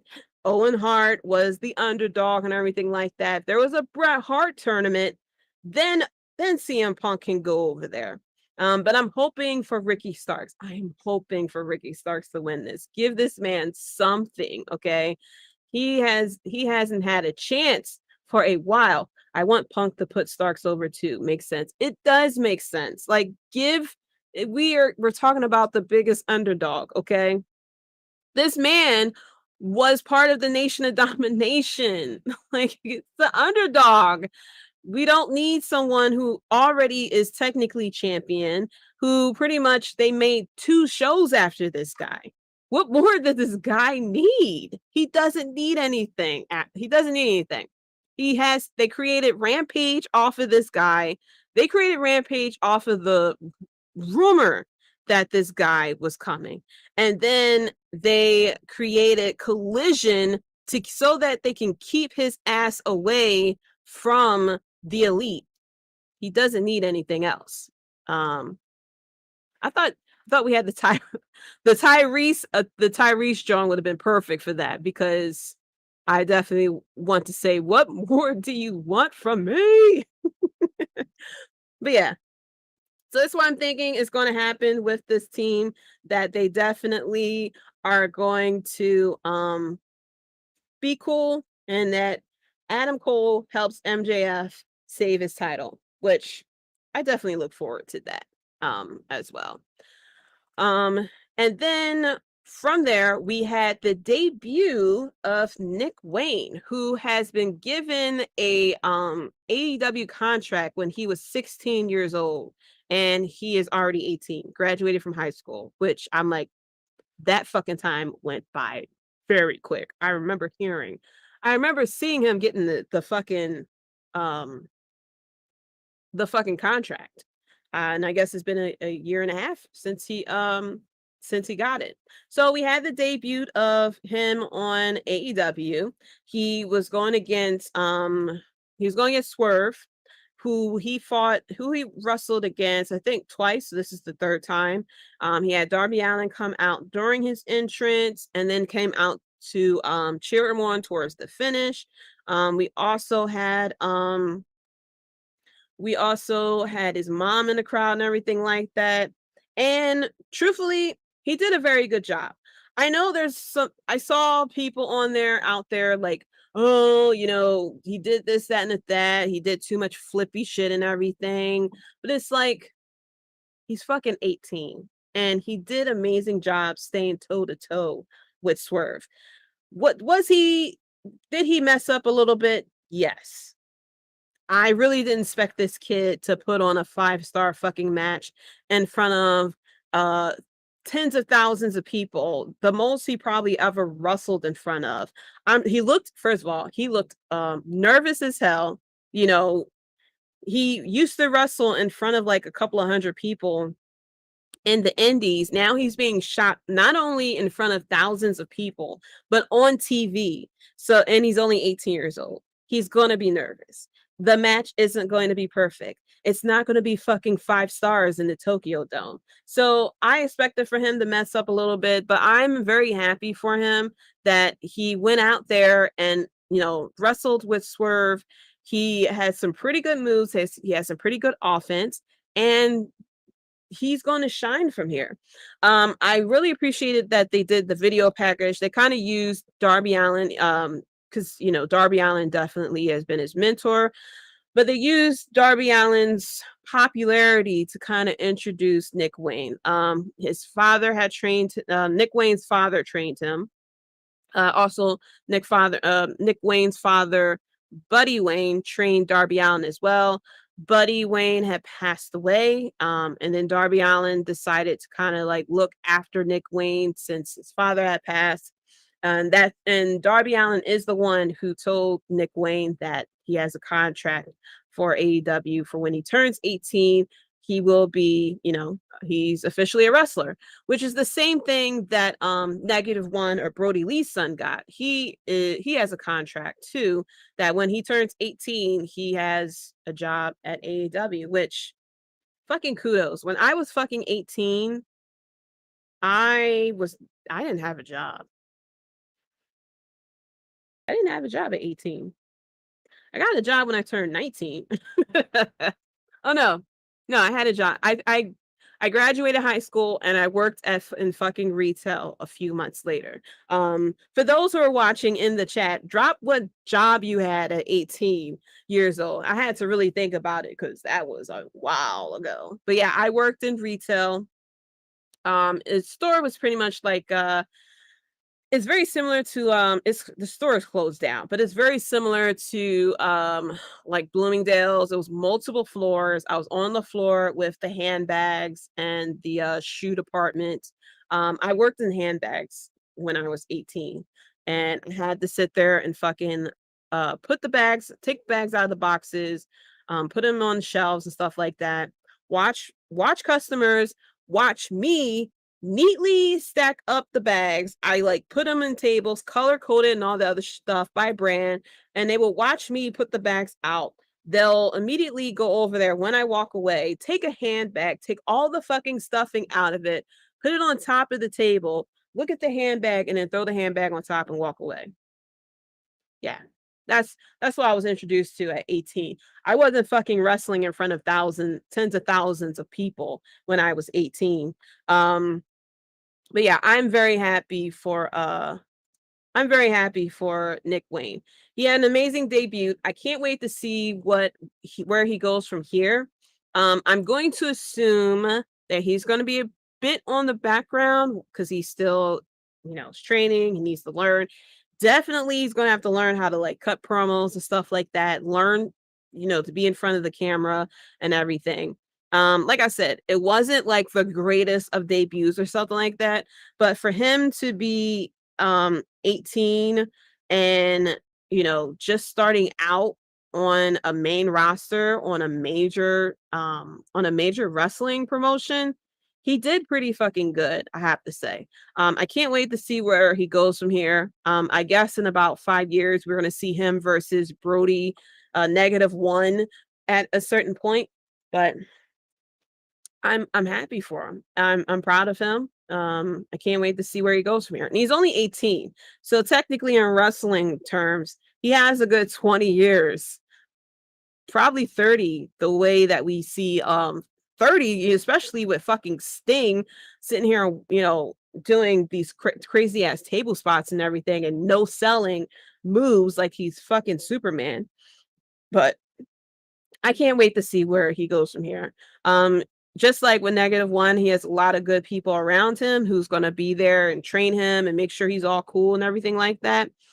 So, I'm completely fine that I'm fine with, with him and everything like that. So, we are now at the point of the AEW recap where everybody is going to be tuning in next week. And why are you tuning in next week? I got to make sure the graphic pops up. Is because it is happening. It is happening, ladies and gentlemen. I see the graphic still didn't pop up yet, but it is happening, ladies and gentlemen. The rumors are true. It is the summer of Golden Love. Okay. I can't wait for next week. I didn't think that Coda was going to debut on just a regular old episode of Dynamite.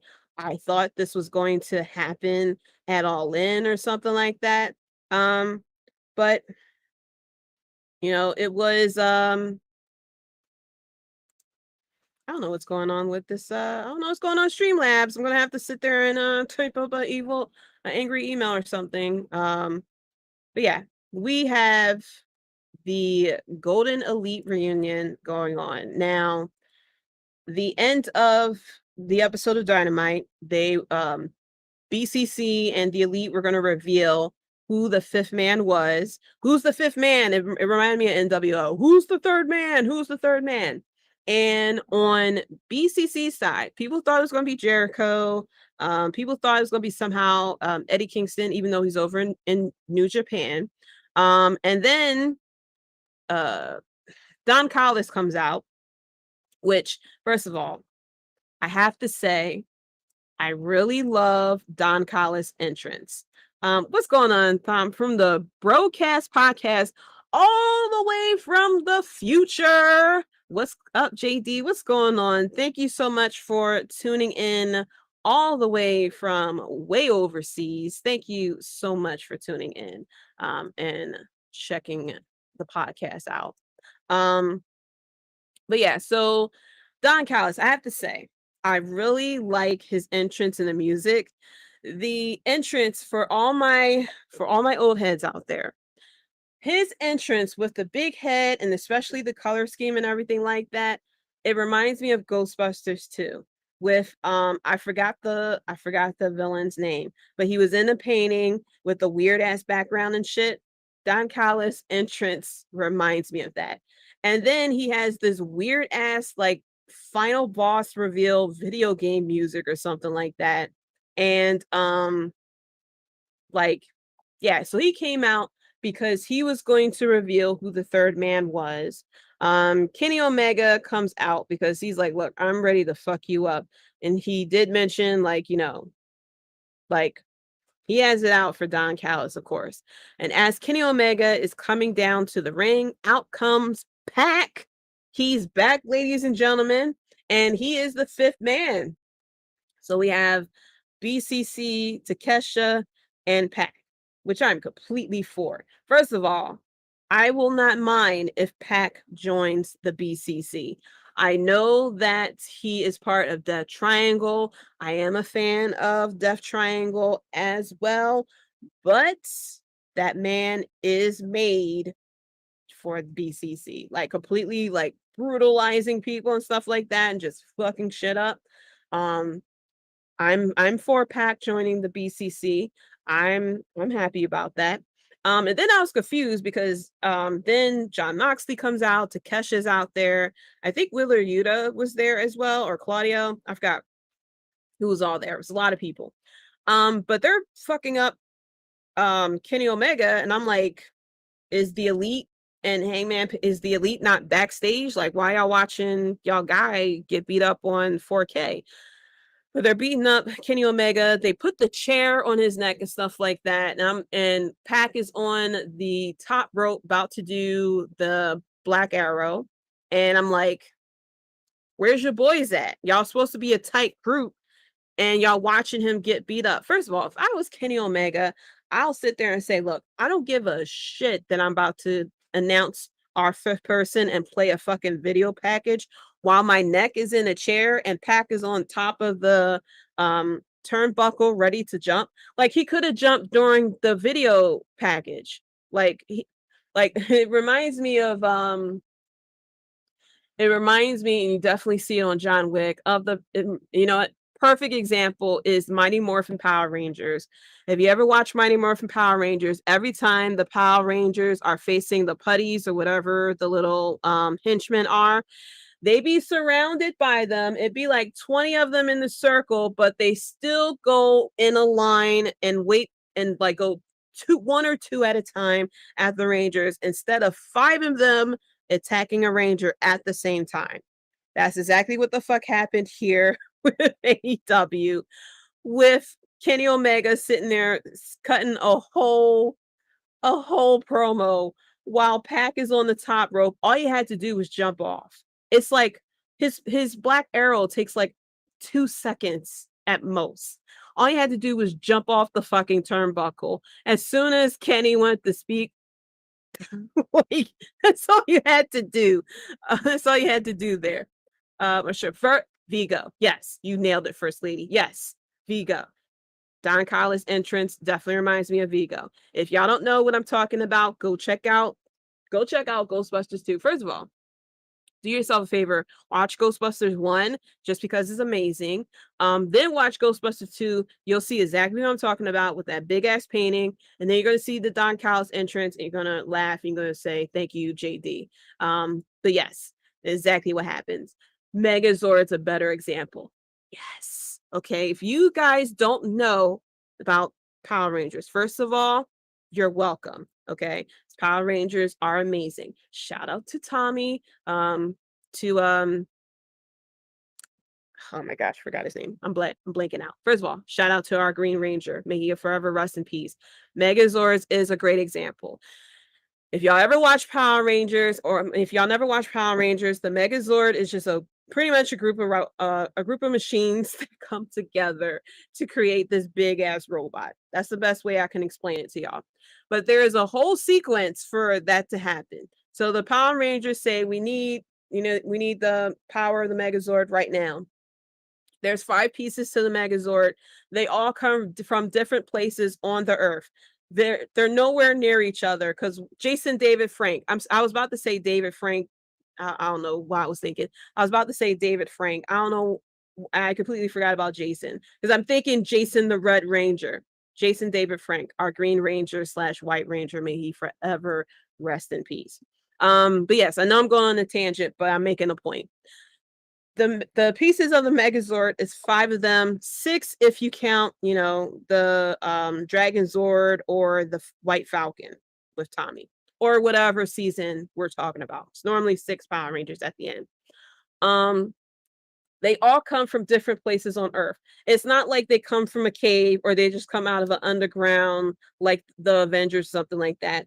There is the saber-toothed tiger, which comes from a forest. There is the Tyrannosaurus that come. Where does the Tyrannosaurus come?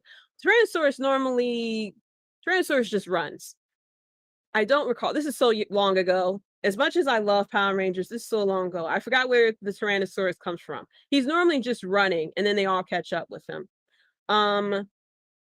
The Velociraptor comes out of a volcano, which is nowhere near the forest where the saber-toothed tiger was. So they're all coming from different places, and they all have to come from different places on Earth. First of all, the Velociraptor is flying. Everything else is on legs. And they all have to come together at the same time. So they're coming together, they're all running together. And then they have to form into the Megazord. And this is not a simple boom boom process. It is a whole machine process. Think of old school, think of dial-up internet. That's pretty much how the Megazords come together. They have to, first of all, they're on the ground and they have to sit there and do the transformer shit to turn into a leg, arm, and stuff like that. And then you see the Megazord have to stand up. Oh yeah, thank you, Brian. Brian's sitting here. Everybody's sitting here correcting me. I haven't watched the original Power Rangers in a very long time, but because of my son growing up, I watched like all the other Power Rangers. Like I watched Dino Thunder, I think it was. I watched the Mega Powers or whatever it was called. I watched the oh my gosh. It was like 3 of them that came out that I had watched. So they're like, it's so many fucking animals and different there's so many animals and different type of Rangers that's out there. It was like we were at 20 seasons of Power Rangers. It's like 15 different varieties of the Power Rangers. So my mind is just fucked at the original ones. I can't even name all 5 of the original Power Ranger animals. Like I have to sit there. Like I should have thought of the I know soon as listen. I know soon as it says it's morphin' time and then the video starts playing of them morphing, it's gonna all come back to me. Voltron is amazing. Glad you like that. Oh crap, you talking Power Rangers, not Voltron. Well, listen, yo. So they all have to come together, right? Like Transformers. And then so you can see the robot, it sits down, but it has to fight, so it has to stand up. So it's not like it just immediately stands up. That bitch has to slowly stand up like fucking Frankenstein. But it doesn't have the head because it needs the head. So then the head comes up and then it has to strike a pose. First of all. So it's like a good 5-minute sequence. It's probably like 20. It could be like hours in real life because you have to really think of how fast these damn you have to think about how fast these fucking things come along to come together to create things as well. Am I still live? I am still live. Okay. You have to think about how long it takes for things to come together too. Damn, I remember when it first came out in 93. Oh my gosh, 1993, yo. 90s was amazing. This like it keeps reminding me like, damn, it was so long ago. Mastodon, Pterodactyl, Triceratops, Saber-tooth tiger, Tyrannosaurus. See, I told you. As soon as I hear the first one, that's when it'll all come up. Now you see here, even though they're all dinosaurs, they all came from like different parts of planet Earth. They didn't come out of a cave together or anything like that. So they still had to wait for each other to meet up. And then they had to sit there and shift into an arm or a leg or a body part. And then it has to stand up slowly, first of all. And then the head comes up and then it has to strike the fucking pose. I say all this to say is as long as that was going on, that's pretty much the time that as long as it took for the Megazord. Yes, here we go. Here go all the Power Ranger. Here go the Power Ranger fans. Dragon Zord, yes. White Tiger Zord, okay. We didn't even get to Neo. First of all, like I said, it is like 15 different variations of Power Rangers, okay. And then the side note, I always wanted the fucking flute for the Dragon Zord. I wanted that bitch so badly. I know there's a lot of people who do toy hunts and stuff like that. And maybe if I ever find it, I'll buy it just to open it up and just. Oh my gosh. I'll annoy the hell out of my kids. I'm surprised I don't annoy them right now. Probably because I don't have the Dragon Zord flute. Because I will go in their room and just be like. I sometimes go in there and annoy my son because he be playing online and stuff like that. And I start coming in there and I just like start mocking the things he's saying, stuff like that. And sit there and just say a bunch of shit because I know he's on the mic. His friends know his crazy parents because his dad does the same thing too. Thor the Shuttle Zord. Listen, all my Power Rangers fans out there. But for those who don't even watch Power Rangers, don't even know the magic, like, JD, what the fuck are you talking about? What's your point? My point is, as long as it took for the fucking Megazords to get together, is just how long the whole segment of of Kenny Omega sitting there saying, I got friends too. And then they had to play the video package. Pac could have jumped off the top rope at any point in time. It was 2 seconds for him to jump off the top rope and land on Kenny Omega on the chair on Kenny Omega's neck. Then you wouldn't even have to worry about the Golden Elite reunion or anything like that, because they still would have been down one person. Mighty Morphin Zeo, Turbo, yes, In Space, Lost Galaxy, and the list goes on. Yeah, like I said, I think, oh my gosh, was it Dino Force? I think it was, or Thunder Force, the Mystic Force as well. What else? The Mega Power Rangers, something like that, or Super Power Rangers. I forgot what the ones that was most recently. But yeah, the list goes on. It's a lot of motherfucking ones out there. Oh no, here we go. Here it goes. Don't get me started on VR Troopers. Yo, VR Troopers was the fucking jam, yo. You remember the Fox Kids Dragon Zord flute contest? Oh my gosh, I love that Dragon Zord flute. And then, of course, when Tommy became the White Ranger and he had the sword with the talk. Don't get me started on the talking sword. Listen, the 90s had all of us in a fucking grip with these toys that they were coming out with. All right, because I wanted the flute. First of all, I just wanted a talking animal. It don't have to be on the white sword. It could have been anywhere, a little talking line and everything like that. And then he had the intelligent voice and everything. It was just so calming and everything. Oh yeah, but yeah, don't get me started on VR Troopers. We are VR. Yes, we are VR Troopers, yo. Time Force is my favorite. Behind that was Mighty Morphin, Zeo, In Space, and Lost Galaxy. Yeah, I remember Time Force. Then there was the Mystic one, of course, when they were fucking wizards and shit, and it was dealing with magic. And then it was Dino Thunder. I liked the actors who played in Dino Thunder. And then it was the one where Tommy was back in it. I forgot which one it was, but he was the Black Ranger in that one. As we talk about VR Troopers and everything. Yeah, Beetleborgs. Listen, we about to go back in 90s cartoons, ladies and gentlemen.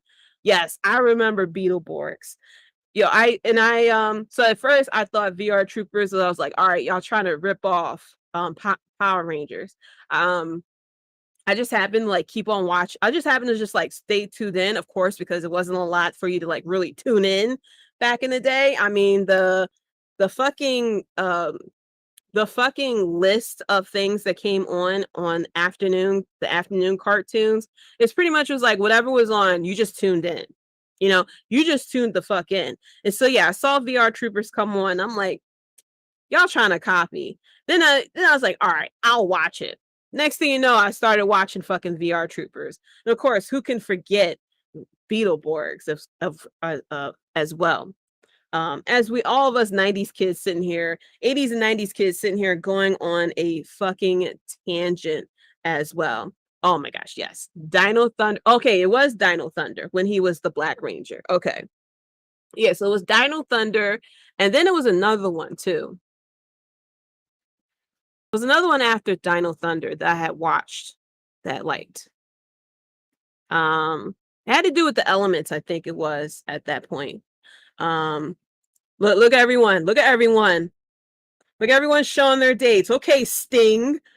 All the Stings in the chat. SPD and RPM getting gear. Yes, SPD and RPM. Yo, SPD had everyone wanting to be a fucking cop or an FBI agent. Time Force had the best story. Well, yeah.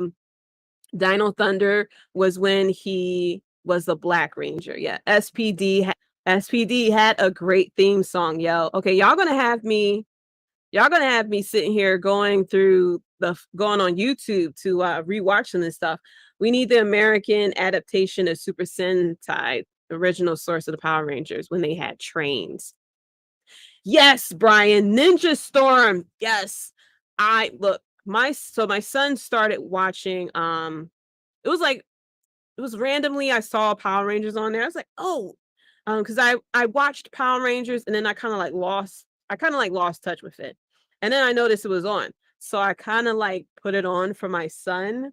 I kind of put it on for my son to watch, and he got a little bit into it and stuff like that. And then of course it ended up me just tuning in just for me to watch it, and I started to remember exactly when it came on, so I would sit there and tune in to watching everything. But yeah, Ninja Storm, that was my jam. I loved the cast in Ninja Storm, and I think it was Dino Thunder that the guy who played the Red Ranger, quote unquote, had passed away. But I loved Ninja Storm. I think no, it was Ninja Storm. I loved Ninja Storm, yo. That was the one that I was watching. Like I watched like every single episode of that bad boy because I loved that show.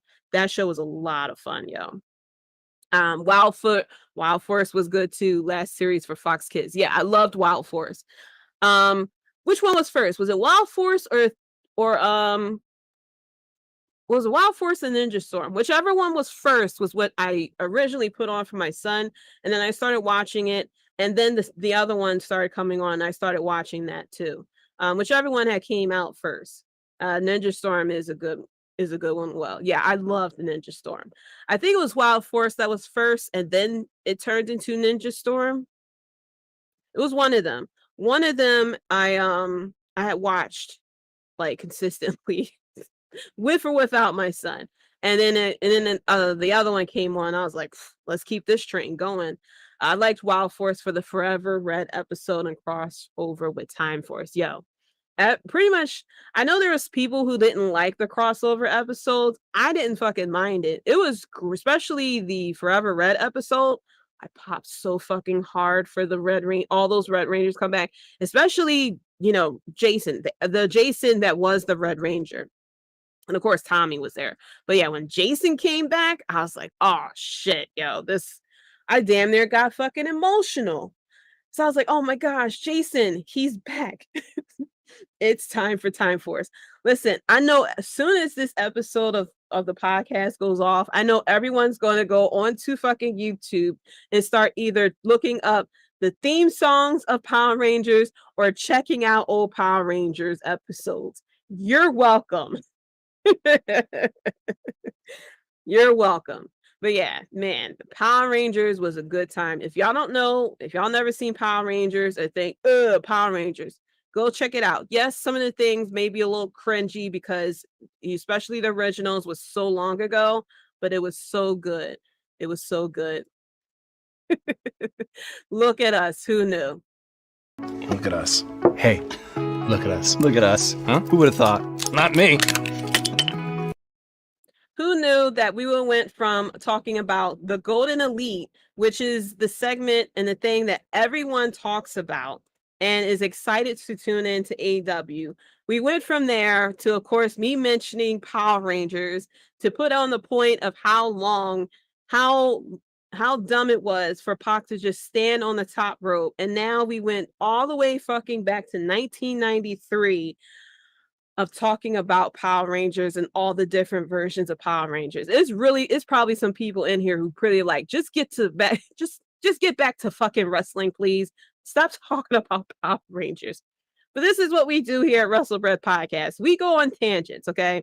One time we were doing predictions and people started giving their hatred for what Eddie Kingston was wearing, and it was a whole train of people who kept talking about Eddie Kingston and how they didn't like the shit that he was wearing. And then it turned into CM Punk love. So we tend to go on some wild tangents here on the Wrestlebread Podcast. But we're having a good time. I told y'all the AEW segment was going to be fun. We're talking about Power Rangers here. Tommy and Jason's back business is damn sure about to pick up. Yes. The Power Rangers crossovers are really great, except for the one with the Ninja Turtles. We're not going to talk about that one, okay? We're going to leave that one in the past, all right? That never happened in this timeline, Ben Buster. That one never happened. But the point of me bringing up the Power Rangers and everything like that was to prove the point of how long Pac was standing on top of that fucking top rope where he could have simply jumped off, took out Kenny Omega's neck, and he wouldn't have been able to be at Blood and Guts next week. But Kenny Omega was like, we have our fifth guy as well. And then they played a video package of He's Coming.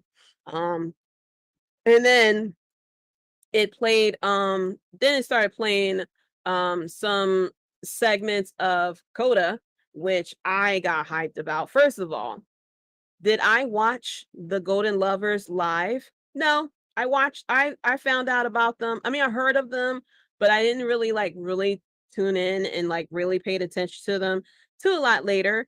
But I'm fucking excited as well. I mean, people knew yeah, Coda was coming back. I thought he was going to come back towards as we get closer to All In. Well, I mean, we are closer to All In, but I thought we was going to get it after Blood and Guts or something like that.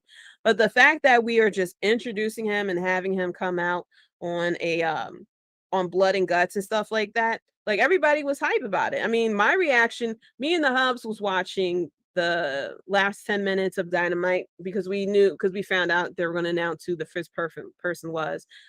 But you could probably ask, the kids that were in the household. They probably didn't even know they had the door shut. But me and the Hubs, when we saw the video package of He's Coming and we saw Coda and we are going to get the reunion of the Golden Lovers, we was pretty much.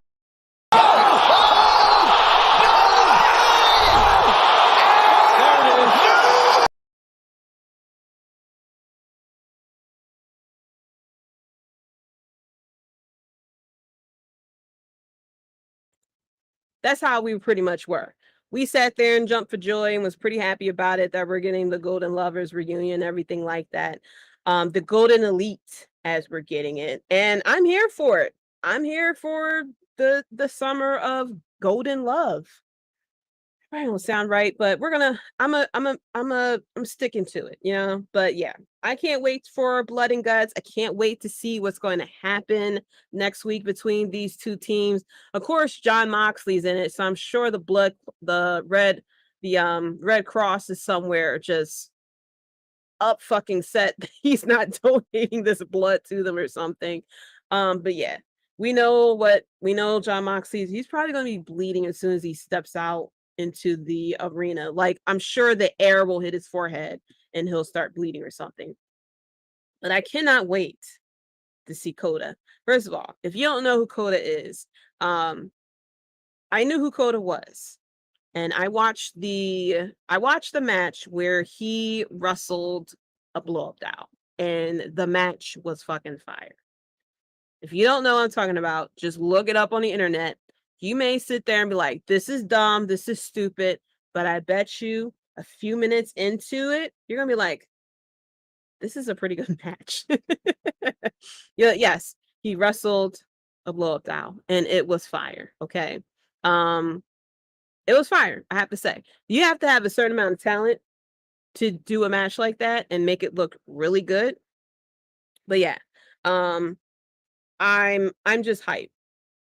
I'm just hyped for this next week.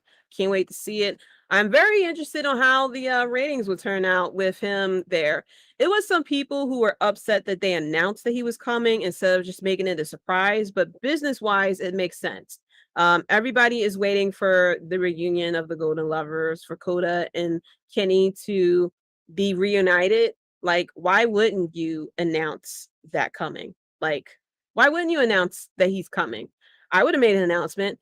Like, yeah, it sucks that it was through a video package instead of him showing up, but you know how it is, you know, a lot of times with people that are coming from Japan, and you know, it's issues with travel and everything like that. So he more likely couldn't make it in time for him to show up for the episode of Dynamite. And it is what it is. But he's coming. He's going to be here next week. Can't wait to see the entrance for them and everything like that. They need to record him as soon as he touched down in America, and I would love to see the I would just love to see the video package and a documentary of him being officially reunited with Kenny Omega and going from there. But yeah, I'm very excited for this. I'm very excited for next week. I don't even know everything that's happening next week. I just know Blood and Guts, the Blood and Guts match. And I can't wait to see what goes down with it. It's going to be a lot of craziness because, of course, it's Pac. Pac's going to do something crazy. The Young Bucks are going to do something crazy. Kenny Omega always do something crazy as well. Kota's going to do something crazy. Hangman is going to clothesline the hell out of someone. John Moxley, he's just going to be in the corner bleeding or something like that. Who else? Claudio is going to swing somebody. Wheeler Yuta, who's from Philly, he's going to represent, first of all. And then Konosuke. Oh my gosh. Konosuke and Kota going against Kota?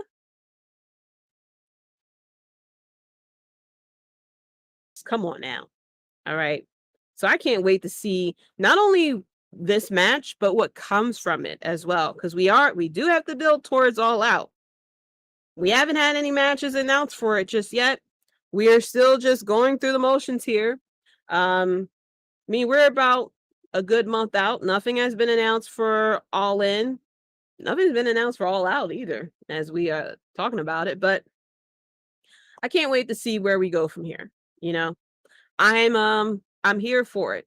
And I know I have a lot of people who are not fans of AEW here in the chat. But yes, we are hype about the fact that these two guys right here are teaming up and back together again. You may see some strange stuff. Warning you right now, you may see some strange stuff, but hold on, you know, it gets better. It'll make sense, you know. They're a very good tag team. They are amazing you'll see some flippy moves. It is what it is. You're gonna see your spot fest. That's what this match is going to be. But it's going to be a fun time. And I can't wait to watch it. But yeah, so I think that's it. I don't remember anything else that really happened with AEW Dynamite. I know, yeah, Don Callis was trying to get Jericho to join his side. He said no, whatever. But yeah, I think that's it for the Wrestlebread podcast.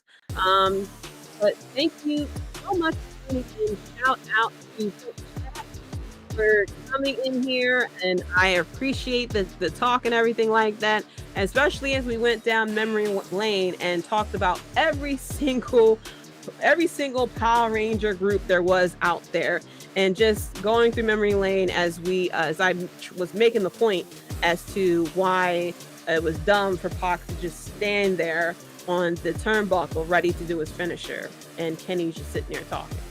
But thank you so much for listening. You can catch me on Twitter at JDC137. You can also find the podcast at Wrestlebread as well. You click the links in the bio for the social media as well. I'm here every week, 9 p.m. LIVE, yeah, every Thursday, 9 p.m. EST for the live episodes of the Wrestlebread podcast as well. And if you are a fan of gaming, if you like the vibes that I bring here, I'm here a little bit more often as well. So tune in to the Twitch channel of the Bloodline Entertainment Network. I play video games as well. If you are a video game fan, even if you're not a video game fan, just come in. We have a good time and everything like that on Mondays at 11:15 p.m. EST. So after Raw goes off, 15 minutes later, hop on the Twitter, come on over.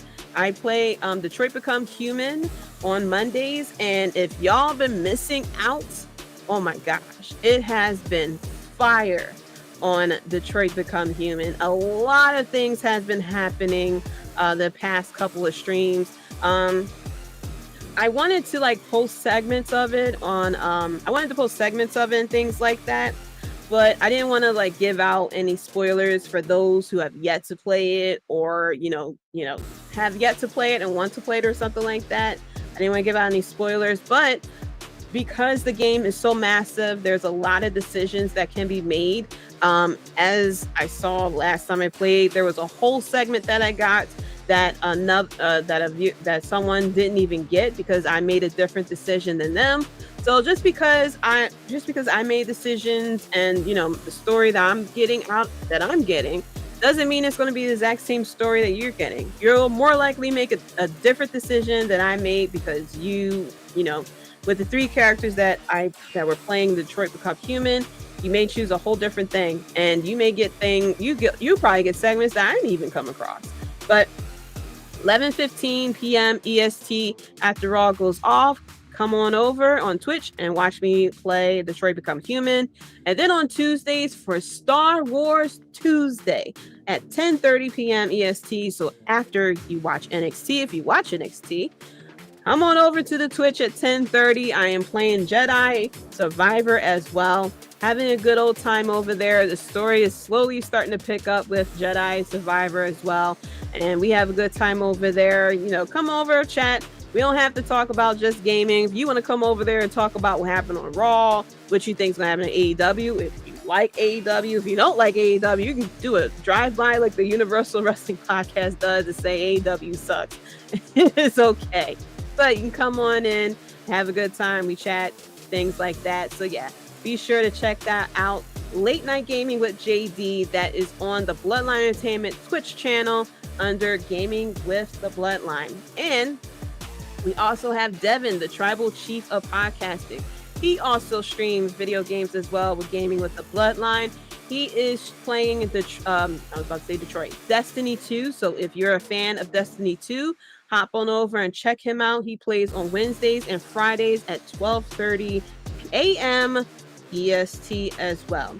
And then if you enjoyed the podcast, like I said, as I keep plugging, this nice old t-shirt I'm wearing from the Bloodline Entertainment Network, be sure to check out the store.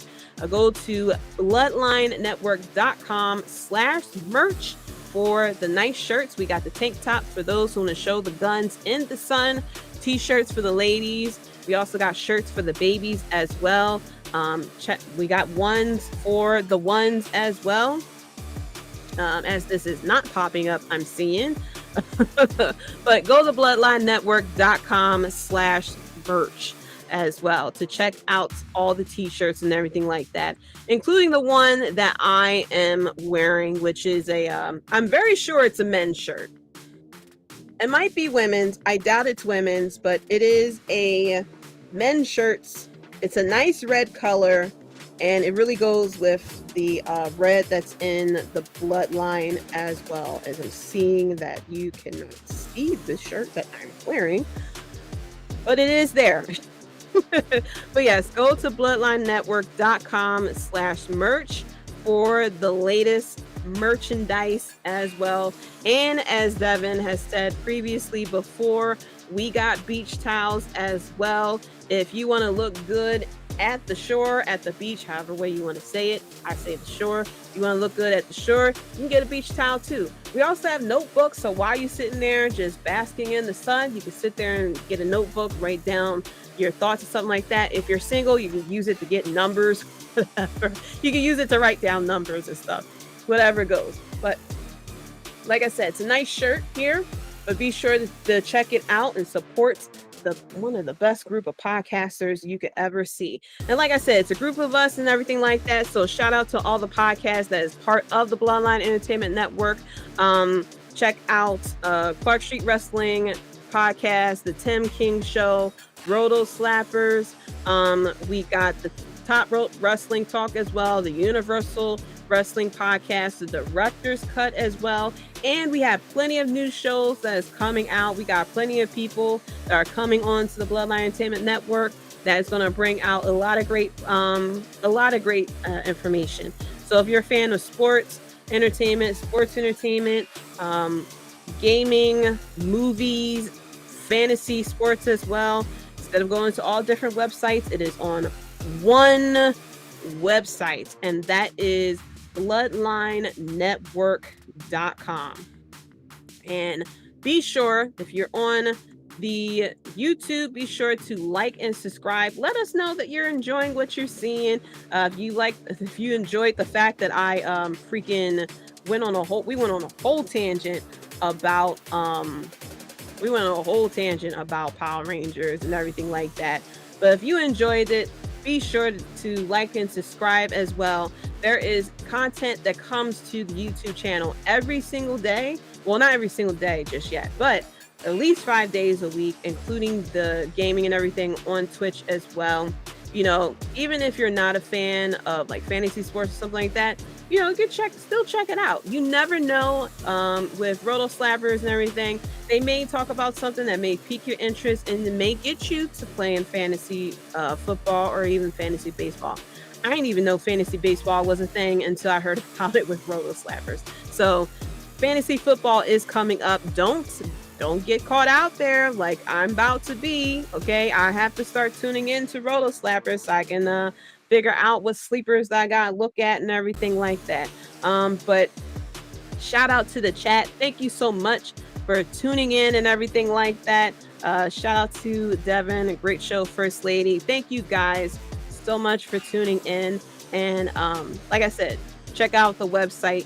Check out all the other great shows as well. Shows come at least 5 days a week as well. And you can catch me next week, LIVE live, yeah, next week at 9 p.m. Same damn time, same damn channel. And thank you so much for listening. And until next time, guys, peace. You're listening to the Wrestlebread Podcast.